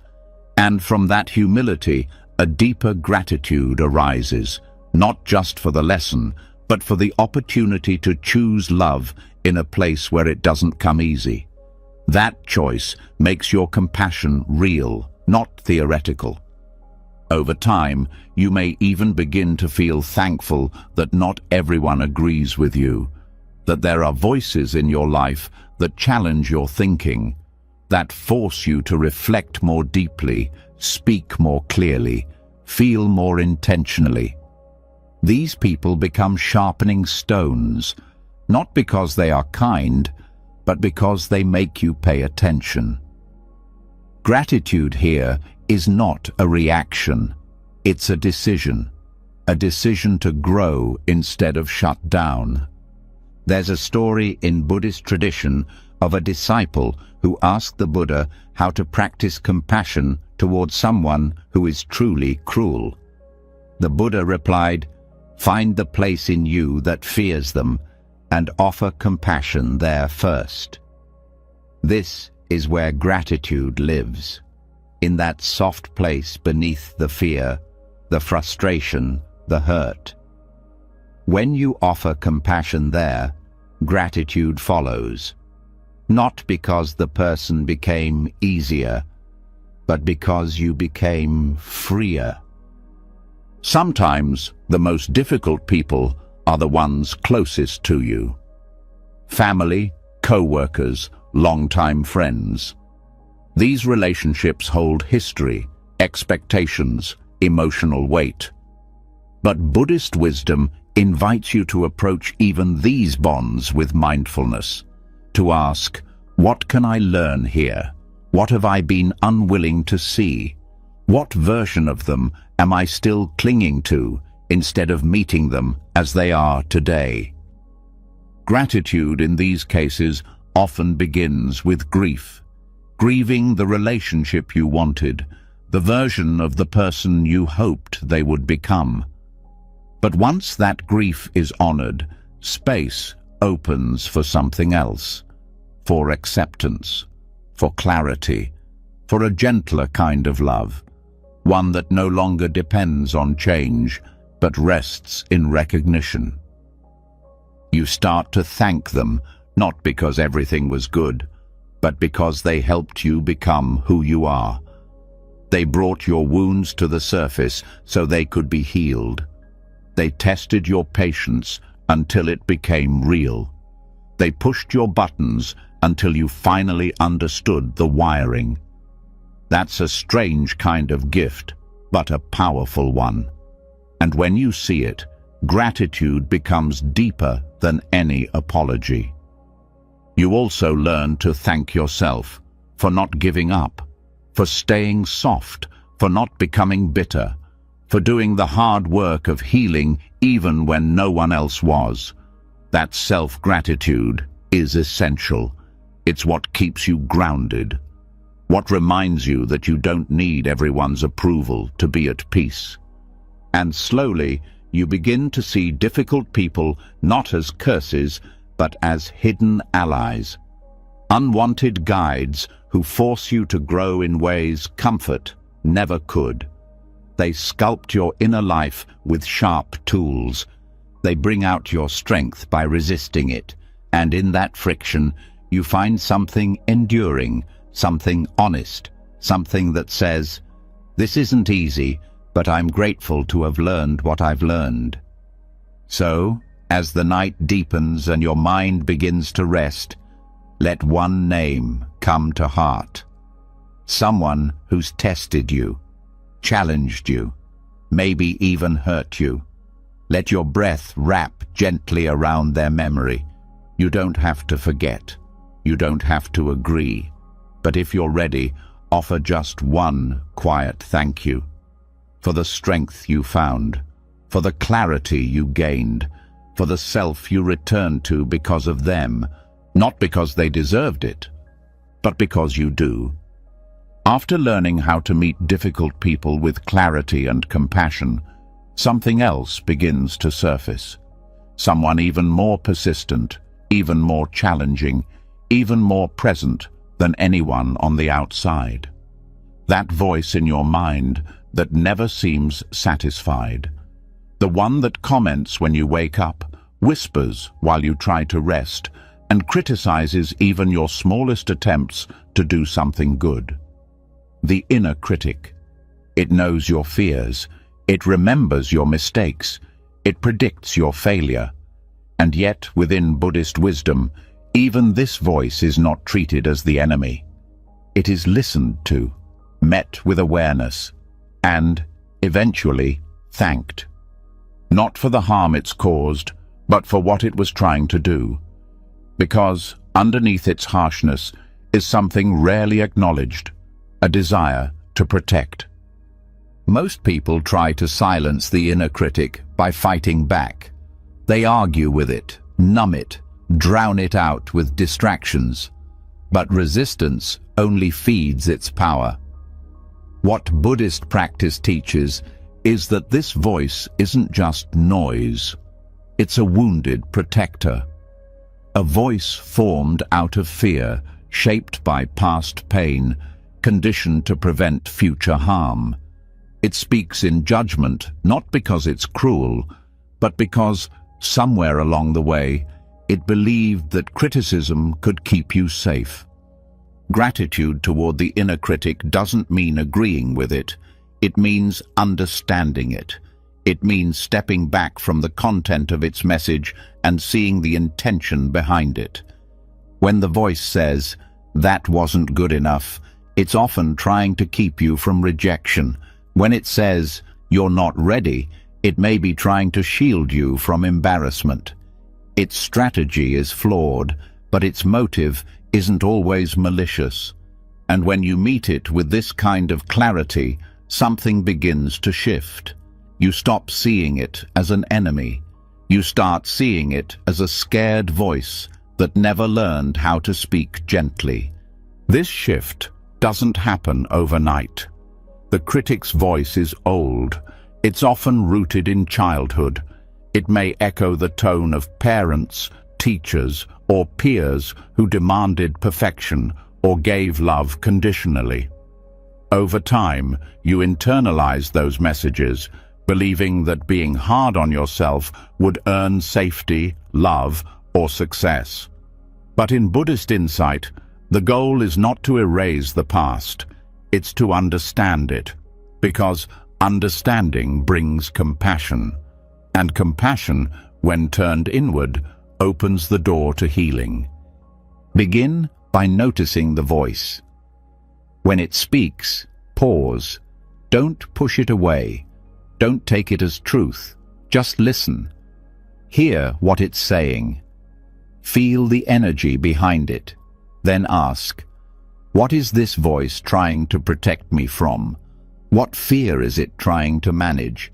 And what would I say to it if I knew it wasn't trying to hurt me, but to help? This is where gratitude begins, not for the pain it's caused, but for the protection it tried to offer. You start to appreciate the role it played in keeping you alert, driven, cautious. You start to thank it for getting you through situations where vulnerability might have been dangerous. But now, you let it know that you don't need that kind of protection anymore, that you can care for yourself without self-attack, that you are building a new way, one rooted in presence, not punishment. Thanking the inner critic doesn't mean it disappears, but it changes the relationship. The volume lowers, the words soften, the urgency fades, and in its place, a new voice begins to grow. One that speaks like a guide, not a guard. One that asks questions instead of delivering verdicts. One that encourages effort without threatening your worth. That voice is not manufactured. It was always there. It was just buried under years of inner tension. This work takes patience. The critic will test you, especially when you fail, when you're tired, when you're exposed. But each time you meet it with compassion, you weaken the belief that harshness equals strength. You begin to embody a different kind of resilience. One that says, I can be honest with myself without cruelty. I can strive without self-hate. I can grow without fear. Buddhist practice reminds us that every part of the self deserves attention, even the parts that seem unlovable, especially those. Because what you ignore gains power. What you welcome begins to transform. The inner critic is no exception. When you bow to its original intent, to protect, you reclaim your voice. You begin to speak to yourself with the kind of care you offer others, and that care becomes a habit. Gratitude in this space isn't loud. It doesn't look like affirmations or mantras. It's quieter. It's the way you pause before blaming yourself. It's the way you notice your own effort before fixating on flaws. It's the breath you take after falling short that says, even this is human. Even now, I'm allowed to begin again. You also begin to recognize how the critic affects your relationships, how its voice shapes your view of others, how judgment toward yourself often becomes judgment toward the world. And when that link is seen, gratitude deepens, not just for the healing happening inside, but for the way it's allowing you to connect more gently with others. This shift allows more peace to enter your life. You stop expecting perfection. You stop trying to outrun your flaws. You begin to see that being enough was never about being flawless. It was about being real, being awake, being present with the whole of who you are, not just the polished parts. And in that presence, you start to feel something new, trust. Trust in your ability to face discomfort without self-punishment. Trust in your strength to grow without shame. Trust in the voice that says, you are learning, and that is enough. That trust is the root of lasting gratitude, because it no longer depends on outcomes.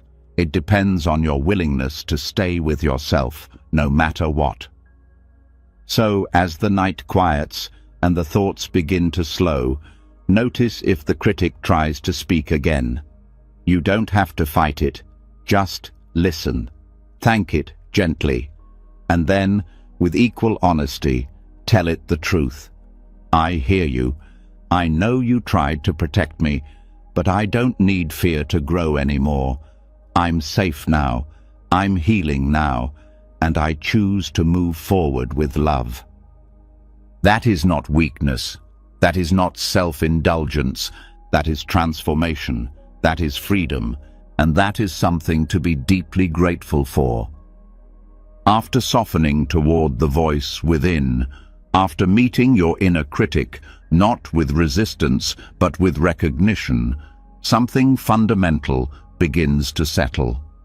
A kind of inner quiet. Not silence, but calm. Not perfection, but peace with what is. And from that peace, something beautiful rises. An energy that no longer revolves around proving worth or earning love. It begins to turn outward. It begins to offer itself. And that offering, when given without needing anything in return, becomes one of the deepest forms of gratitude in Buddhist practice. The gratitude of service without reward. This kind of giving is rare. In a world that constantly measures value, that keeps invisible scorecards, that rewards recognition more than sincerity, serving without expectation can feel radical. But Buddhism teaches that this is where real freedom begins. When the need for praise dissolves, when the hunger for return fades, what remains is something purer than transaction. A kind of joy that isn't dependent on what comes back, but on what flows out. The Buddha often spoke of generosity as one of the most immediate paths to happiness, not because it fills the giver with pride, but because it empties the heart of clinging. When you give without needing acknowledgement, you unhook yourself from the mind that constantly asks, "What's in it for me?" And when that question disappears, so does a great deal of suffering. Gratitude in service is not about being thanked. It's about recognizing the opportunity to give at all. It sees the act of offering help, time, presence, or care not as a duty, but as a privilege. It understands that to give means you have something to give, that your body, your mind, your resources, your energy they're capable of being used to lift someone else's moment, even just a little, and that, in itself, is a miracle. Serving without reward doesn't mean you're invisible. It means you're free. You're not caught in the trap of needing applause. You're not dependent on outcome. You're not performing. You're just offering, because the offering itself is enough. In Buddhist monasteries, daily chores are done in silence and without praise. Cleaning the floor, preparing the food, sweeping the temple. Each task is approached with the same attention as meditation. No one gets awards for it, no one posts about it, but each act becomes a way of bowing to the present, a way of saying, this small thing matters. And from that smallness, a powerful sense of gratitude arises. Because when you serve like this, you're not waiting. You're not giving with strings attached. You stop calculating whether someone deserves your effort. You stop keeping mental receipts. You simply serve. And when that service is complete, you rest. Not with resentment, but with fulfillment. The kind of fulfillment that only comes from knowing you did something real. This isn't about becoming a martyr. It's not about overgiving or losing yourself. Buddhist wisdom is clear. Giving must be sustainable. It must come from fullness, not from depletion. But once you care for yourself enough to give from a stable place, that giving becomes joyful. It becomes light. It becomes something you want to do, not because you're trying to prove anything, but because it feels good to give without chains. When the mind lets go of "I gave, so I should get," it begins to open in a new way. It starts to see how interconnected everything is, how the water you pour for someone else quenches your own thirst in a different form, how every kind gesture plants something in the soil of your own heart, not to be harvested for applause, but simply because it makes the ground more fertile. Gratitude in this context becomes less of a moment and more of a movement. It's not just something you feel, it's something you live. You give thanks by giving time. You give thanks by making meals. You give thanks by listening, by showing up, by cleaning something that no one will notice but everyone will benefit from. That's the beauty of invisible service. It's everywhere, and it touches everything. This kind of practice also protects you, because when your giving is rooted in presence instead of outcome, you don't get burnt out as easily. You're not crushed when others don't notice. You're not bitter when there's no return. Your heart stays open because it's not giving to be filled. It's giving because it's already full, and that fullness becomes self-sustaining. You begin to notice how the act of serving, without needing anything back, actually nourishes you. It clears the mind. It softens the ego. It brings you closer to what matters. Not status, not praise, but real connection. Sometimes the deepest acts of service are the quietest ones. Holding space for a friend's grief, picking up trash on a street no one cares about, sending kindness in thought to someone you may never meet. No ceremony, no spotlight, just intention, just love expressed through action. And in those moments, your presence becomes a prayer, not for yourself, but for the world. And that prayer is a form of gratitude so pure that it doesn't even name itself. This is also how Buddhist monks dedicate their practice, not just for their own awakening, but for the benefit of all beings.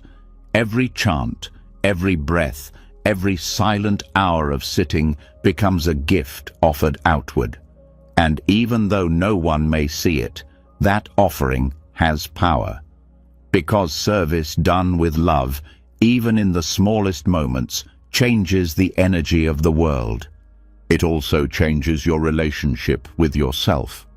You stop measuring your worth by how much recognition you get. You begin to feel steady in your own sense of value. You learn to trust your quiet acts. You learn that sincerity is enough and that trust builds something strong, a kind of dignity that doesn't need to be seen to feel real.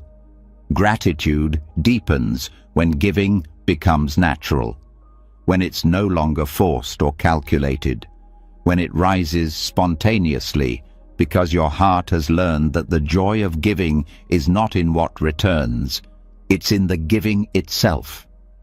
So, tonight, as you let your breath slow and your body soften, reflect gently.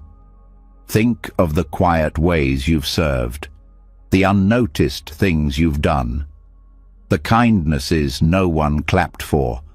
Let yourself feel the worth of those moments, not because they were praised, but because they were honest. Let yourself rest in the truth that giving without reward is not loss, it is liberation. And in that liberation, you'll find a gratitude that no one can take away. When the need for praise falls away and service becomes its own reward, gratitude stops being something you chase. It starts being something you live. It moves through your hands, your choices, your quiet acts of care. But even with that depth of giving, modern life has a way of sweeping you back into its current. Days blur, moments rush, meaning slips, and slowly, even the heart's sincerest gratitude can become something abstract again, something you feel but no longer express. This is where the old ways can save you. This is where ritual returns. Not as something religious or rigid, but as a way of remembering, a way of anchoring your thankfulness to something steady, tangible, alive. In Buddhist practice, rituals were never about superstition. They were never about pleasing a higher being or checking a spiritual box. They were reminders, grounding points. They brought the sacred into the ordinary, over and over again. Lighting incense wasn't about scent. It was about pausing before speaking. Offering food to the altar wasn't about worship. It was about remembering the hands that made the meal possible. Bowing wasn't about hierarchy. It was about softening pride. These were not performances. They were doorways. And through those doorways, gratitude flowed like breath. Today, ritual is often lost, or it's reserved for holidays and special occasions. But gratitude doesn't thrive in once-a-year reflections. It needs rhythm. It needs something that repeats, not because you forget, but because life pulls you in 1,000 directions. Ritual doesn't ask for hours, it asks for intention. It turns simple acts into sacred space.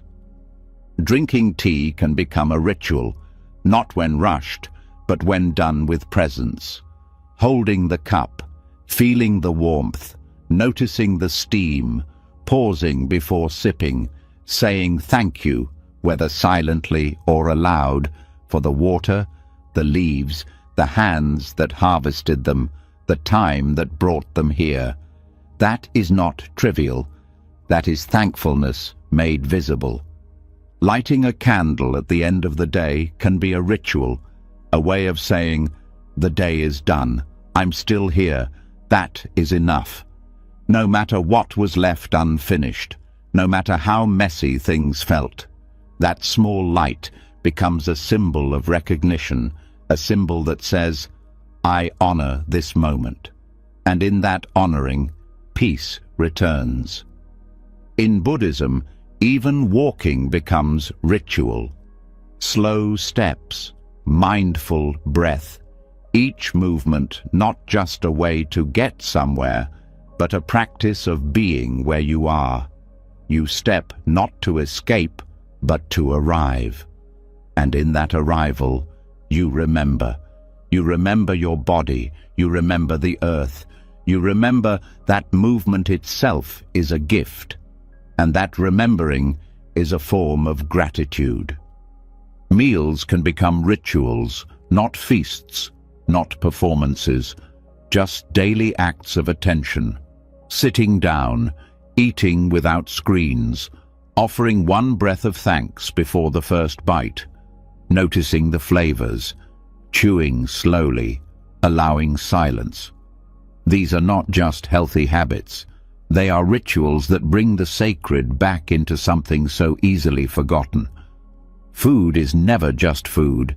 It is life being given, and eating with awareness becomes a way of saying, I see that, I'm grateful for that, I won't rush through that. Waking up can become a ritual. Before checking your phone, before thinking of all you have to do, one breath, one stretch, one thought of thanks. I get to begin again. That single moment changes your direction. It shifts your attention from lack to possibility, from hurry to humility, and from there your day starts on different ground. Gratitude rituals don't have to look spiritual. They don't need chanting or mantras. Even making your bed can be one. Folding the sheets with care, smoothing the pillow. Not because it has to be perfect, but because it's a way of saying, this space matters, my rest matters, this life I'm living matters. Gratitude rituals also help anchor you when things feel chaotic, when the world feels overwhelming, when emotions run high. You don't need to fix everything. You just need something to return to, something steady, lighting a candle, taking 10 slow breaths, writing 3 things you're thankful for, bowing your head for a moment before eating. These small acts become sacred containers. They don't remove the chaos, but they remind you who you are in the middle of it. In monastic life, rituals are woven into every part of the day, not to control, but to connect. The bell rings. You bow, you walk, you eat, you sit. Each activity holds presence. Each gesture carries intention. And that consistency becomes a refuge, a way of living where nothing is wasted, where even washing dishes becomes a meditation on gratitude for water, warmth, nourishment, and time. In the modern world, that same spirit can be reclaimed, not by copying the form, but by living the function. Creating your own rituals, morning ones, evening ones, ones for transition, ones for forgiveness, ones for slowing down, ones for waking up, not because life demands it, but because your spirit needs it, needs something to hold on to, something to return to, something that says again and again, you are here, and this is enough. Gratitude rituals are also ways of repairing. When your mind has been caught in loops of negativity, when your heart has been guarded for too long, when your attention has been scattered, ritual becomes the quiet hand that gathers it all back, gathers you back, with a breath, with a pause, with a single candle, a single cup, a single gesture that brings you home. And over time, these small rituals begin to change your relationship with life. You stop rushing through it. You stop missing it. You begin to feel the weight of every ordinary moment, not as a burden, but as a blessing.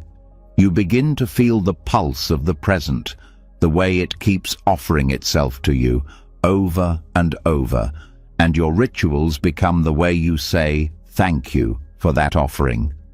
In Buddhism, the path is not about grand transformation. It's about remembering what's already true.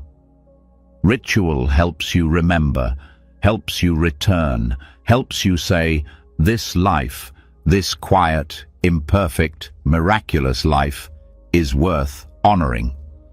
Not just when things go well, not just when you're inspired, but especially in the middle of the ordinary, the boring, the chaotic, the small.